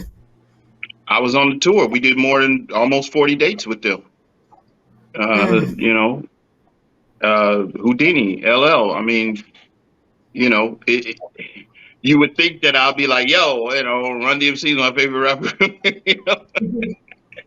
Which, they ain't no slouch. They ain't no slouch. They're in the Hall of Fame. But yeah, I would give it up and really say Chubb. Chubb, yeah. Yeah. That's I had what's the up. headphones on. I was on my bike, on the bike trails, rocking out, treat them right, the whole nine, and multiple albums. Every time they released something, I would buy it on cassette. So, yeah. Hmm. That's what's up. What Yes, ma'am. does what does Marcus Thompson want his legacy to be? Oh, just that when people listen to the music, they have fun and dance, because that's what it was built on. That was the whole premise. Um, Now, over the years, there has been a debate, right? So, when did New Jack Swing start? How did it start? What was the catalyst for fusing R&B music with rap? So, 1986 is when Rumors was released in February of 1986. Uh, the whole New Jack Swing movement came after. To date, nobody really knows how to categorize. They don't know what category to put Rumors in. I've heard people call it a reggae song. I've heard people call it a rap song. I heard people call it R&B. There's really a lot of people don't really know what to do with the song because they're hearing so much when it's played. I tell you, it's R&B. I wrote an R&B song, but I get what they're saying because they're saying they're hearing hip hop instruments, and that's because that's all we had at the time. We had an 808 drum machine that's prevalent in hip hop or rap music back then. The keyboards that were used were rap keyboards. They weren't the expensive Oberheim keyboards that Prince was using or Rick James or anybody like that. They weren't the expensive ones. They were the ones that we could afford from the local music shop, and those were the lower price, lower tier keyboards. But being that they were used on a lot of rap records back in the 80s. So when you hear the instrumentation, even though somebody's singing, right? It's a song. It's not a rap. Um, you're hearing there's instruments, and it reminds you of a rap song. So I get that. Plus, the cadence of it. Oh, she got the video, y'all. The cadence of it is like a rap. Da da da da da da da da da da da da da. Right? It's going down that path. So it sounds like a rap song. So was that were we the pioneers of New Jack Swing? I don't know. I don't know how to answer that question. But I know that New Jack Swing wasn't a thing in February of 1986. It came after. So I don't know if that's going to be a conversation or part of my legacy, but yeah, we did that. Somebody got to get to the mountaintop first and plant the flag. That's right. Yeah. Yes. So, That's what I'm talking about. Where can your fans find you at? so Instagram, Timex Social Club _official, Twitter at Timex Social Club, and on Facebook we have a Timex Social Club fans group, so they can hit me up there. All right. Before I play this game with you, if we play a little game with artists, before I play this game with you, I know I just saw a picture where it was Swiss Beats and Timbaland get ready. I guess they're going to come out with Volume 3 of the verse battle. What kind of verse battle would you like to see? And who would you like to see in it? I want to see Timex, Social Club, Club Nouveau. Maybe, I mean, we got to, hey, I'm all about taking it back. I almost want to see someone like what's it, Smokey Robinson with Gimble and Huff with like Leon Silvers. I mean, yeah, I'm taking it back. You know, that's the kind of first battle I would like to see. You know, legendary. What kind of first battle would you like to see? Uh, a lot of people not in their prime no more. So it's it's not really fair. You know what I'm saying? We've seen some kind of messed up verses. I ain't saying no name, but Let's say the name. Wait, hey, we don't care. I saw it. I watched them from the very first one to happen twice. to yeah, even the ones they had. I tuned into some of them. I'm like, what? Lord have mercy with them. God bless everybody. What are they doing? Saw the hood one too. You know, with I'll that say group, Charlie Wilson. Okay. Charlie Wilson. Who could Charlie go? Uncle Charlie versus Lionel Richie. No, I don't think that's gonna You work. think No, because so? they both were two different groups. Yeah, that could work. They're both from two different groups. That could work. They can play their group music. Okay, I got it. I got it. Charlie Wilson versus George Clinton.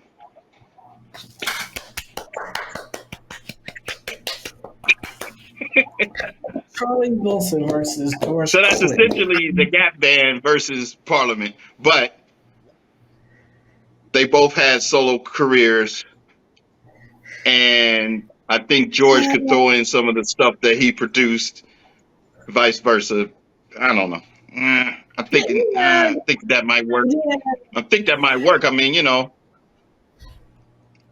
I got some others, but they passed away. Yeah, I don't know. Get R. Kelly out of jail, Uncle Charlie versus On that note, I Uncle was thinking Charlie the same versus Kales. Okay, see, on that note, Pied Piper versus Uncle Charlie. I don't know. You got me. okay. You got me digging now. I can't get my shovel out. And see, when I said Smokey Robinson, Gimble and Huff, and Leon Silvers, that's about it. I heard they during talks with trying to do Bad Boys versus So Def. That could be. We all know that, and that's gonna be good, but that's gonna be crazy. That's gonna be a little interesting. That can work. Okay, but they're producers. Okay, They're so producers. okay, was JD did drop an album. I don't know. Okay. But Well, hey, it could be done. You never know. It could be done.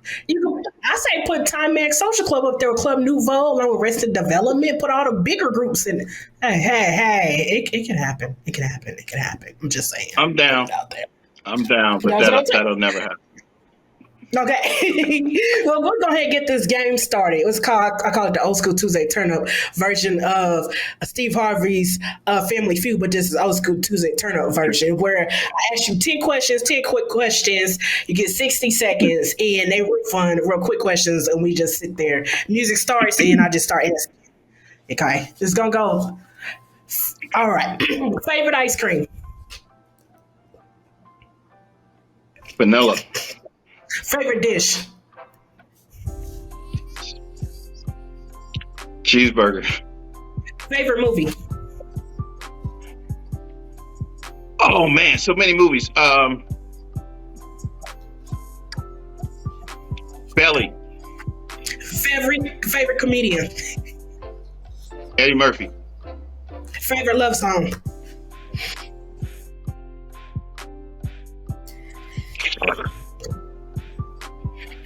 Love song.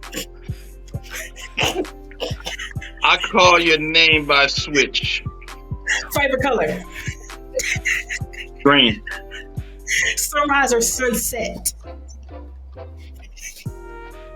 Sunrise. Chicken or ribs? Both. Chicken. Chicken. Grits with sugar or grits with salt?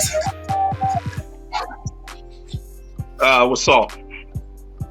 Name one male, one female in one group you would like to see come on Old School Tuesday turn up? One male artist. Um, JG, Johnny Gill. One female, Beyonce. Group. One group, SWV. Woo, that's what I'm talking about. It gets no better, and I love me some SWV, and it gets no better than that. What kind of advice do you have for someone like me? Did you enjoy tonight's show? Did you love the production? I know we hit you with the first picture, had you cracking up, and then I hit you with the school pictures. But what kind of advice But do you have I'm, for someone? I'm like, I'm gonna have to ignore that. I see what's going on in the background there. I'm gonna have to just. Oh boy. Oh boy. I see what's going on there. I'm just gonna have to ignore that. I'm gonna play like that doesn't exist. No, the production was on here. Thank you for digging. Thank you for getting your shovel out. I appreciate that. Wow. Yeah, that's me, man. That's how I What started. kind of The little thighs over there. My cousins is watching me walk when I'm a baby. Wow. what kind of advice Wow. do you what kind of Wow. advice do you have for me? Wow. Anyway, yes, I'm back. Okay. What kind of advice do you have for me? Okay, now, tall boy. Slow down, tall boy. You doing too much. Nah, let- Advice for who? That's suspicious. What kind of advice do you have for me? Like, kind of advice, you have for me for what I'm doing for Oh, my platform. keep doing what you're doing. Thank you. So, keep doing what you're doing. This is a really good platform. Um, I certainly have fun. I was shocked at the invite as well.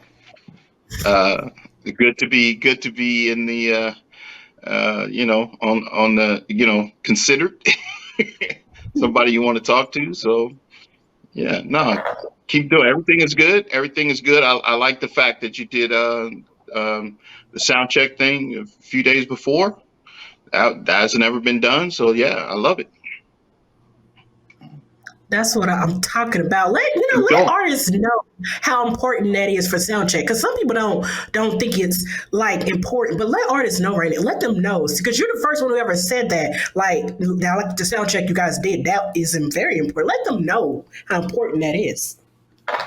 Well, it is important, I think, because you got a chance to, you know, get to know my personality, what the lighting situation would be, where I would be, what my background would look like. I mean, from a technical standpoint, I'm pretty sure that it was better than just, me coming on and you're like, oh, okay, trying to adjust everything. So, and then we talked for a while too. We talked for maybe 15 minutes or whatever. So you got a chance to um, hear me, understand that I could put a sentence together, see that I was see the personality or whatever, and then vice versa. I got a chance to see you and hear you, and so everybody wasn't really um, caught off guard coming on live for the actual show. So it was a good. That was good. That was good. Keep doing that. I liked it. Thank you, thank you. I think Tallboy's trying to be funny with the picture with the hair. You see, what's going on with the straights? Let him. I think he's trying to clown one last time. Let him real quick before we get up out of here. What's with the straights? God, What's the question? what's That's a going on with bad the man straights? right there. That's I know what that's a serious brother right there. What's the question? I am not what's going on ashamed of with that photo. what's But going on with the strikes in the air? Tallboy trying to clown. I think that's what. Out of all pictures, he just showed up this one trying to clown. I think that's what he was trying to do to you. the, I think he's trying to clown you. the stripes on in my hair. Yeah.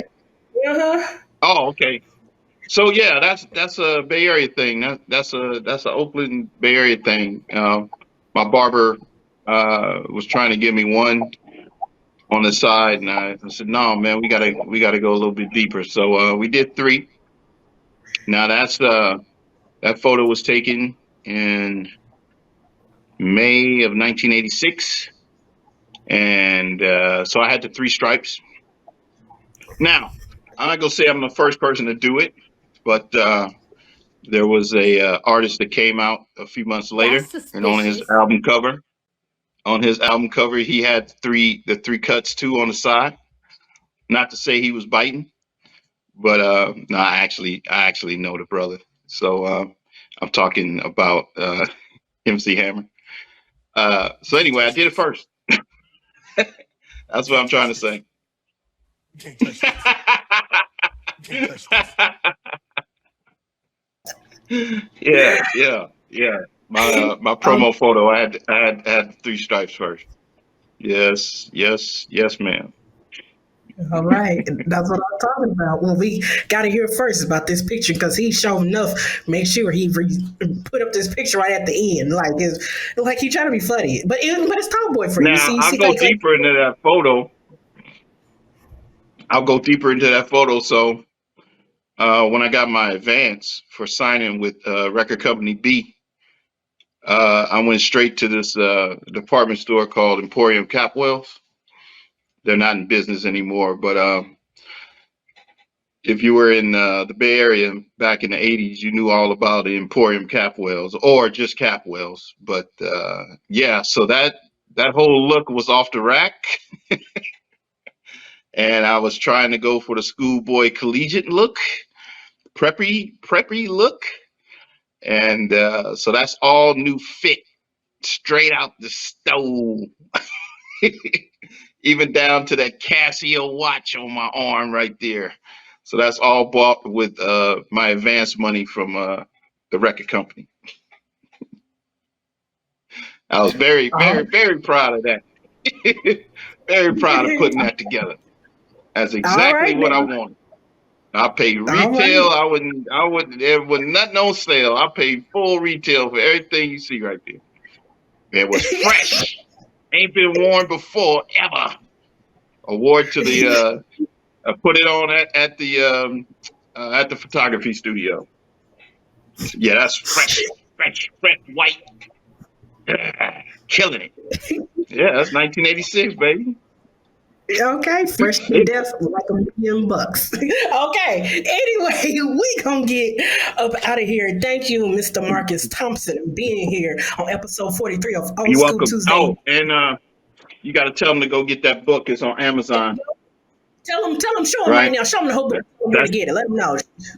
Hold it up for him. that's the title. Hold it. How the rumors get All started. The true story of Timex Social Club. That's your boy. right. That's your boy right That's what there. I'm, that's what But yeah, I'm about.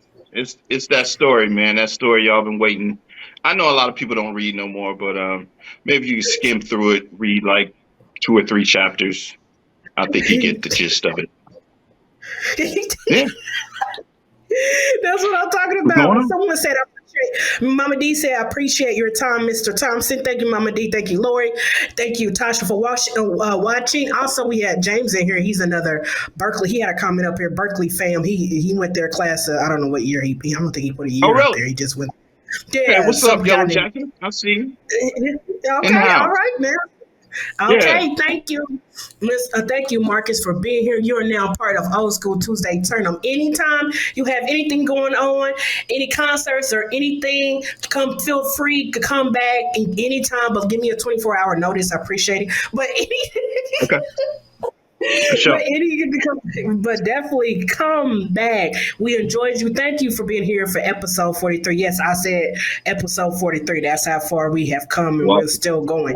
And everyone, unfortunately, I won't see you guys till December. I'm gonna be off for a couple of weeks, but we'll be back in December with more shows. Now, before I go, I know actually before this we dropped the music, but Mr. Marcus, can I get you to? I sent you over to freestyle something for me to do the sign off the drop. What in the world? Look at here. He got his.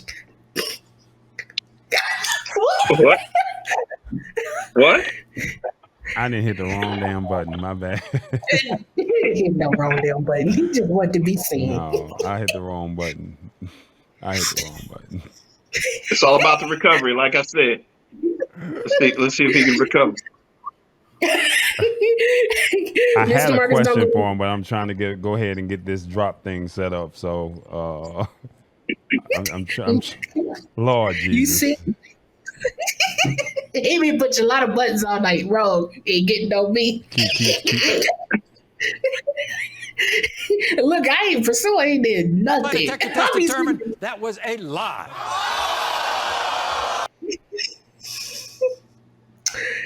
I ain't did nothing, Marcus. And Marcus, you seen what was going on in the beginning. I've been sitting here minding my business on time, and he been pushing buttons, been doing, and I ain't did nothing. And then he made sure he shot up at the end just to be seen. You see how he did that slick move? Yeah, I hold up is right.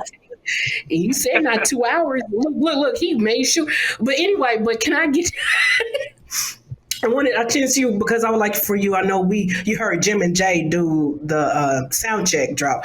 I want you to do the end drop because I like the word All right. rumors and it fits. I sent you freestyle. I told you could freestyle it anyway, as long as you said definitely say my and yeah, or do Top Boy. Do you want him to do it right now or when the music starts? So how you let Top Boy go explain it? I'm just here to look cute with it. Okay. You want to Let me drive know how or you want to do the music? I can do it either or. Which I one? can do it dry. Okay. All right. Okay. I got you. Here we go. Okay. 3. And then after you finish, then we'll come back and then put So something will this with be it. audio only? Well, it's about to be audio and video because I'm about to press record. So here we go. Uh-oh, look at him. He getting ready. He in that studio. Look at him with all them gold records. Watch out there now. Here we go. 3, And platinum. 2, and you rock. Hey y'all, this is Marcus Thompson of Timex Social Club. It's no rumor that Old School Tuesday Turn Up is the show that brings all the smoke. So make sure you tune in on Tuesday nights only at 8 p.m. Eastern Standard Time and 7 p.m. Central Standard Time. This is the show that stays turned up. How's that? I got it. When we go again? Yeah, because you messed up, but I got you. I ain't going to judge you. Well, can you bleep it? Or can you cut it? Not. It Okay. was going. All It right. was going in my board. It was going in my board. So we're gonna do it one more time. One more time? Okay. Yeah, we're gonna do it one more time. I can't edit in the board. Here we go. 3, 2, and you're hot. Hey y'all, this is Marcus Thompson of Timex Social Club. It's no rumor that Old School Tuesday Turn Up is the show that brings all the smoke. Make sure you tune in on Tuesday nights only at 8 p.m. Eastern Standard Time, 7 p.m. Central Standard Time. This is the show that stays turned up.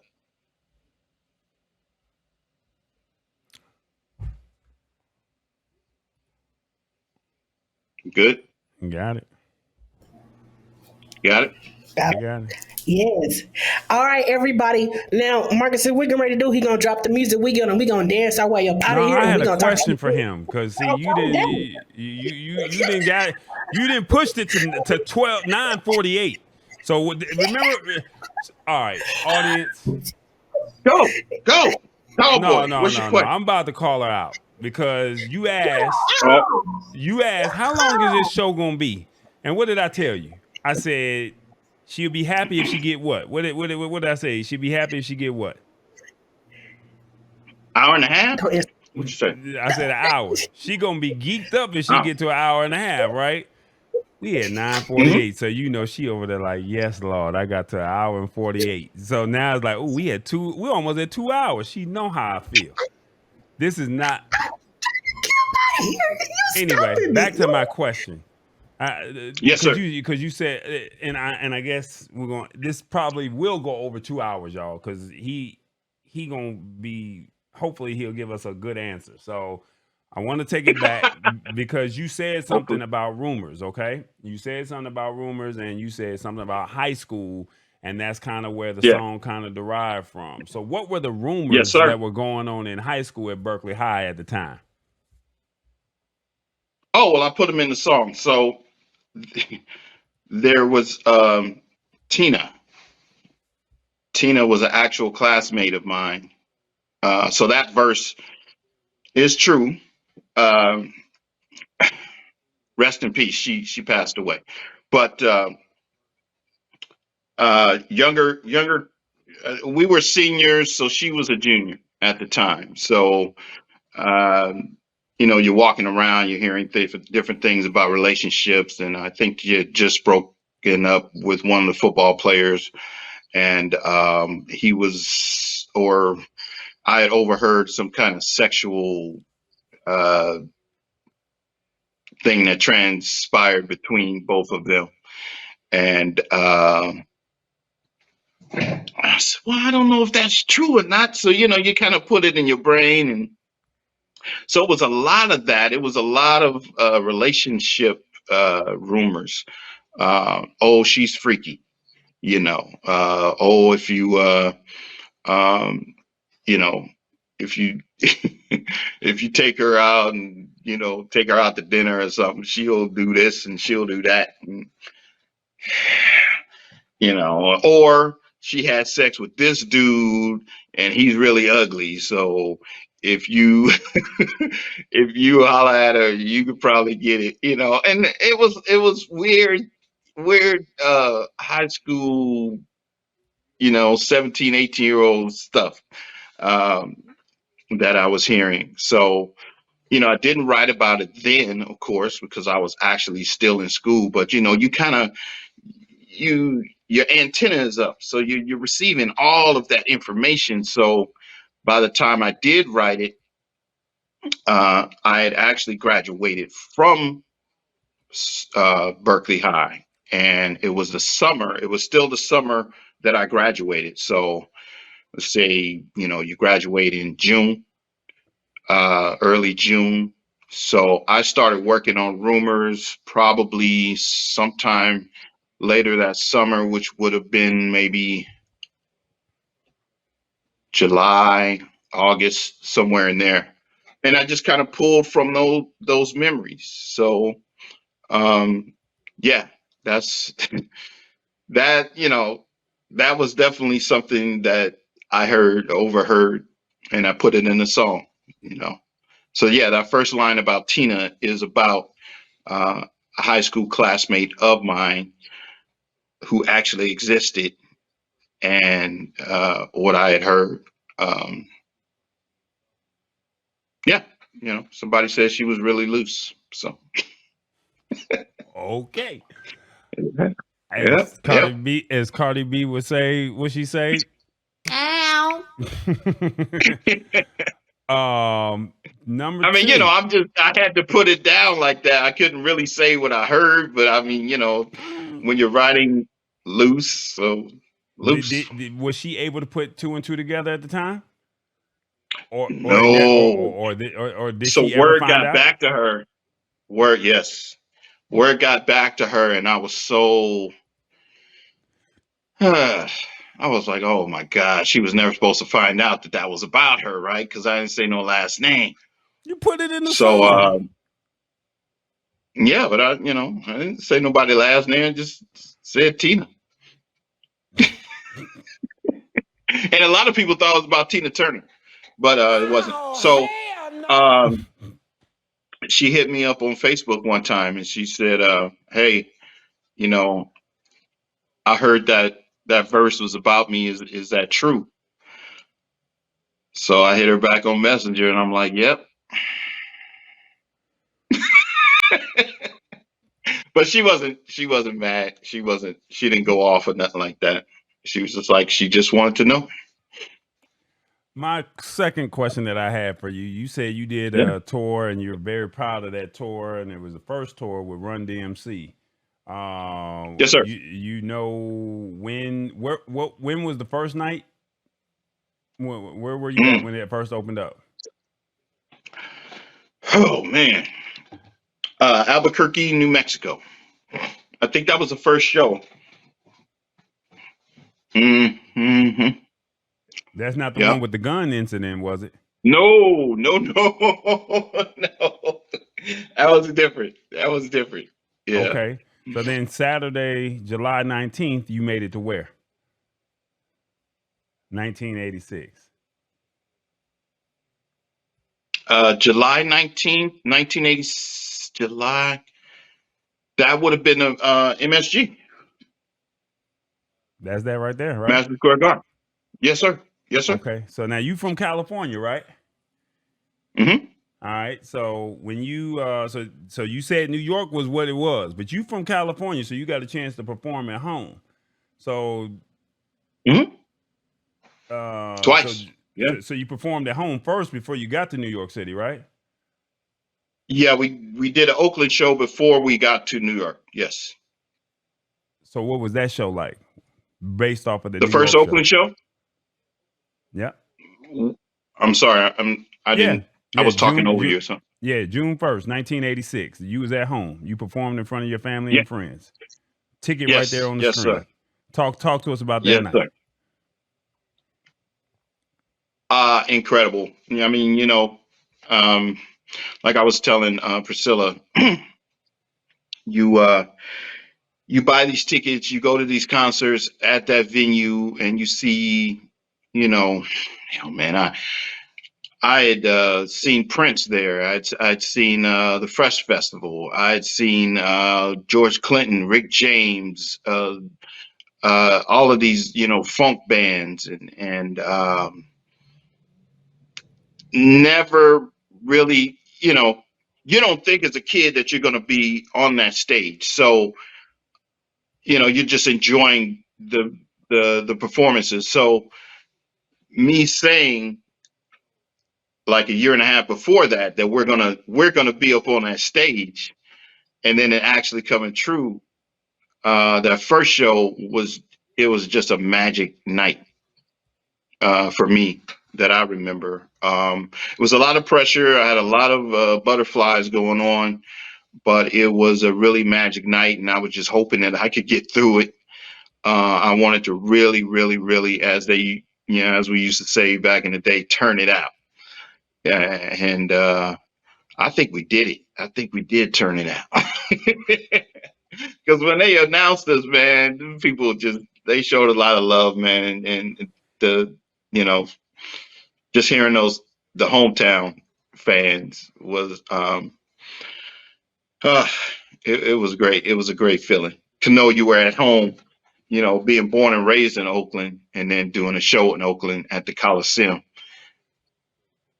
I thought it could get no bigger than that until I went to Madison Square Garden. But that first show, we rocked it. And yeah, it was, you're nervous because, my mother's backstage, and I think I had gotten a ticket for a cousin or two. And, so you're like, I got to do this, right? You know, I can't fail, kind of thing. So, Well, and the believe it or record was not, really hot back then as well. So, they were ready for us and we were ready for them. And the first show was very good. so believe it or not, somebody that's actually watching this show said he worked that show. Bill Graham Well, presents, and yes, he was it was the running Bill Graham show. security.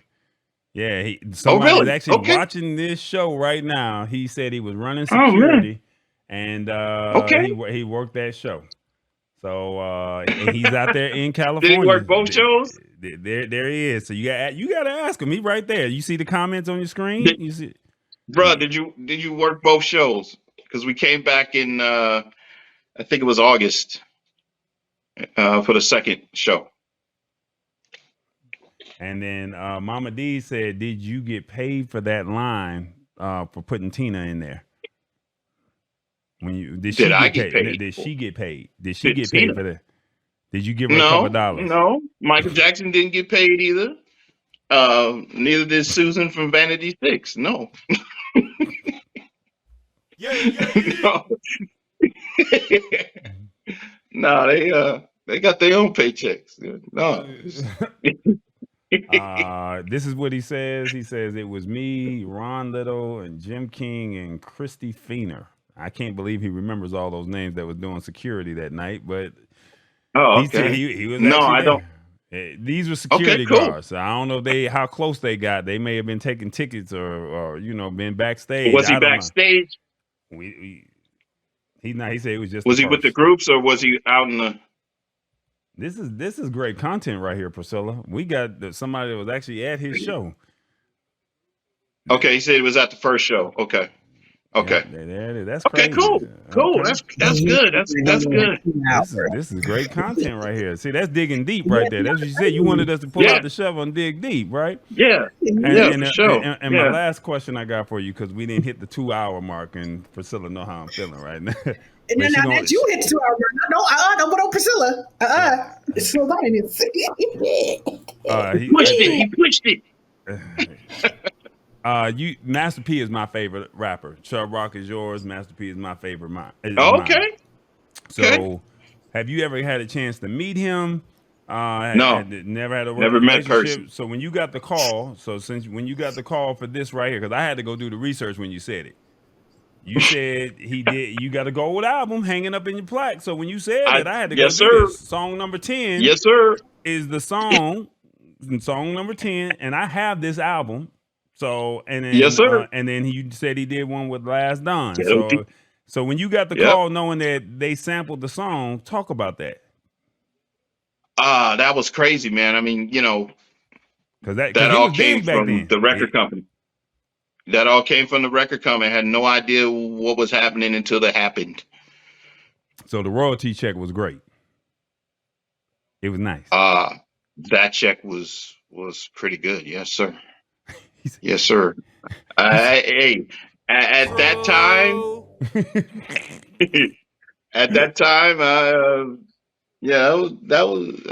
was good. That was a good payday. Yes, that was probably the biggest payday to date. Lump sum. So to see him, went out and bought my dream car. When I got that kind of check. It was that kind of check. Oh, I got it used. Don't get it twisted. What kind of car was it? What kind of car was it? Acura Legend. Okay. Yeah. How old were you how old were you when you got the check? Oh, I was in my, what was I? 30, about 30? Okay. 30, 31. Okay. But I've been wanting a Legend for a minute. And, you kind of talk yourself into it. Say, I'm a legend. I'm supposed to have a Legend. So yeah. What did I put on the license plate? I put that man on it. DATMAN. Took it to the rim shop. Took it to the rim shop. Got that boy rimmed up. Put an Alpine deck in there. Got it tinted out. Boy, I was sitting nice, boy. And it was white. Ghost, right? I'm out there like a ghost sliding through the hood. I got peanut butter leather in there. Woo! Couldn't tell me nothing, man. Tell me nothing. Sliding through, man. Okay. Yeah, that was good. That was good. And I used to tell people, Master P bought that car for me. And they go, what? Master P? You know Master P? I said, yeah, Master P bought that car for me, man. That's the ghost. That's the ghost out there, boy. Don't mess with the ghost. That's that ghost car right there, boy. So yeah, that was my baby. So at the time he was a new artist. So to see them pay homage to you, what did that feel like? What did that mean to you? Because they were paying homage. Man, well, that's a Bay Area thing too, right? So right, Tupac, him, Digital Underground. It's like you gotta do, it's like you gotta do it, right? And so it was like, yeah, that feels right. Richmond, he out of Richmond and we out of Berkeley. And so, I could see how that, he wanted to do that, but then to do it, he did Rumors and Thinking About You. Right. He did Rumors on one album and then he doubled down and went back and did Thinking About It. Like, damn. On the last time. Yeah. Yeah. So that's when I was like, okay, now I know what's up. Now, like, yeah, they want to, if you want to hit, put some Timex on it. So I used to refer to us as being a seasoning. So yeah, you need salt, pepper, little Timex on it. That's what's up. All right, Priscilla, you got Yeah, it. because you got that connection with the Loonies and the Five on it. That's also thinking about you. A lot of people don't know that, but yeah. I do, because that's my is. song right there. Yeah. I got five on it. Yeah. I got five. But that's my drum beat. That's my music I right want there. you to know. That's I want you to know that's my drum beat. They never changed it. They never changed it. And you said if somebody had a horn, but what about a violin? If they redid it on a violin, you don't think it could be done on that? I'm good. I just want a jazz version of Rumors to be done. Smooth jazz. Okay. Yeah. We might be able to make that happen. That's a phone call I know away. some people. Yeah, we know some people. We know some people. Oh, okay. Those 3 females play different instruments. We know, yeah. We just throw it out there and say, hey, man, we challenge you. Go ahead, put the challenge out there. Because, see, all we got to do is cut it up and send it to them. All right. Hold on. You put the challenge out there. This is official. So I'm challenging any smooth jazz artist out there to do a instrumental rendition of Rumors by Timex Social Club.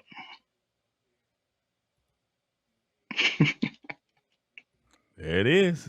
We cut that up. See, you got to say, hey, this is the founding member of Timex Social Club, Mr. Margaret Thompson. And look, we got a song that everybody knows. I thought all this said it. Okay. Have them do it again. Come on, let them do it again. We gotta make it sound good. Put some stank on it. Come on, Marcus. Come on, you got this. Marcus, you gotta sell this thing, man. Like, come on, man. I gotta sell. Come on. I didn't have to sell it to Chris Brown, but I gotta sell it. I gotta sell it to the smooth jazz community. He ain't listening to no sound effects. All right. All right, this is Marcus T from Timex Social Club, and I'm putting a challenge out there to all the smooth jazz artists. I am a fan of smooth jazz. I listen to smooth jazz exclusively when I'm rolling right now and in my cars, my vehicles. So, I listen to Watercolors, XM radio. So I'm really loving smooth jazz right now, and I really would like to put a challenge out there to smooth jazz artists to do a jazz rendition of our song Rumors by Timex Social Club. So yeah, if you could do that, that would be outstanding. And this is from Marcus Thompson, the founding member of Timex Social Club.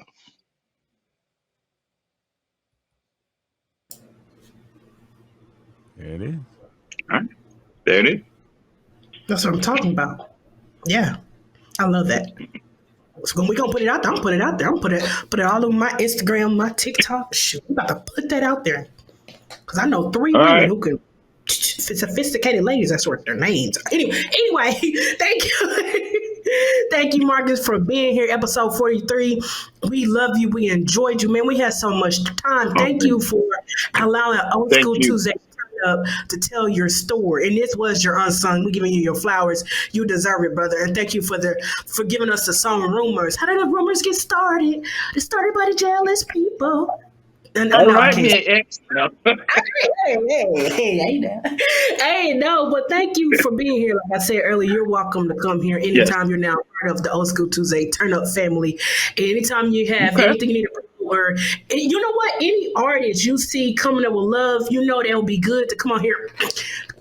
Cough, Samuel. But anyway, I'm not saying no names. But anybody you would love to have on, call them up and let your people know that this is the show. Old School Tuesday Turn Up is a show they need to get on and be on. They're going to go through sound check, but let them know, Marcus, that is needed because they're going to hit you with all the smoke on this show. And let your people know, Marcus, that we going to turn up over here. We take it back to the old school. That's what it's all about. All right, I will. All right. I will do that. Yes, definitely. Thank you, Marcus. But hold on, don't go anywhere. But without further ado, everyone, thank you all for being here. We had enjoyed you. We had fun. We turned all the way up. Thank you for everyone who was watching right here on my YouTube live channel. Thank you everyone who was watching on Facebook. And please go subscribe. Also, get ready. We'll be back in December. I will not be on next week or the following week after that. But happy Thanksgiving to you, Marcus. Happy Thanksgiving to Oh, everyone. thank you. Same to you. No, thank you, everyone who was watching. Happy Thanksgiving. Have a great Thanksgiving. Stay safe, stay blessed. And I'll see you all back here in December. We kick off episode 44 to episode 45, and then we'll wrap up the show for this whole entire season for season 2. But without further ado, Tomboy, drop the music so Marcus and I can just dance a little bit. Marcus, we're going to talk to you right behind the scene for like 5 minutes, and then we're going to get up out of here. Let them know. Show them dance moves.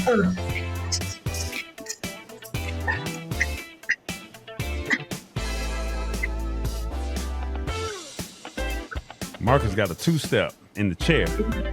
Watch out there now, Marcus. Hey. Priscilla doing 1 and 3. I ain't trying to hurt her. Priscilla doing 1 and 3. She doing the bird. What that? Who was it you said you work with? Morris Day? Yeah, she over there doing the bird. I don't know what that is right there. You over there doing the 2 and 4. She on the 1 and 3. Yeah, I went disco on you, man. It's all good. Okay. Okay, you gonna do the disco thing. Okay, watch out there now. Hey. Uh-oh. You gonna do the lean back? Well, okay, look at Marcus doing the lean back. Do the lean back. I hope y'all is jamming out. This is another episode of Old School Tuesday Turn Up. We'll see you in December. Don't forget to check out the tech show tomorrow. Priscilla didn't want to promote me. I got it though. Next week, 2 weeks from now, all right? 2 weeks. Is it 2 weeks? No, December 1st. What's December? Whatever December is. Y'all keep on dancing. What's the date on December? What's the date? To episode 45.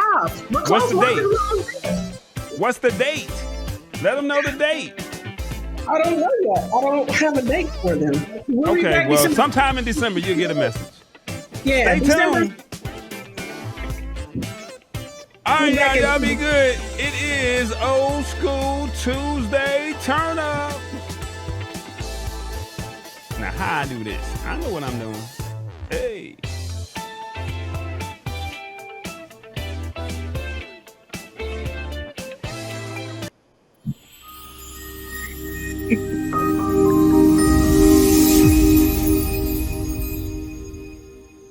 Peace, y'all. Later. Hold on, stay there. Hold on, Marcus. How you got me? My voice.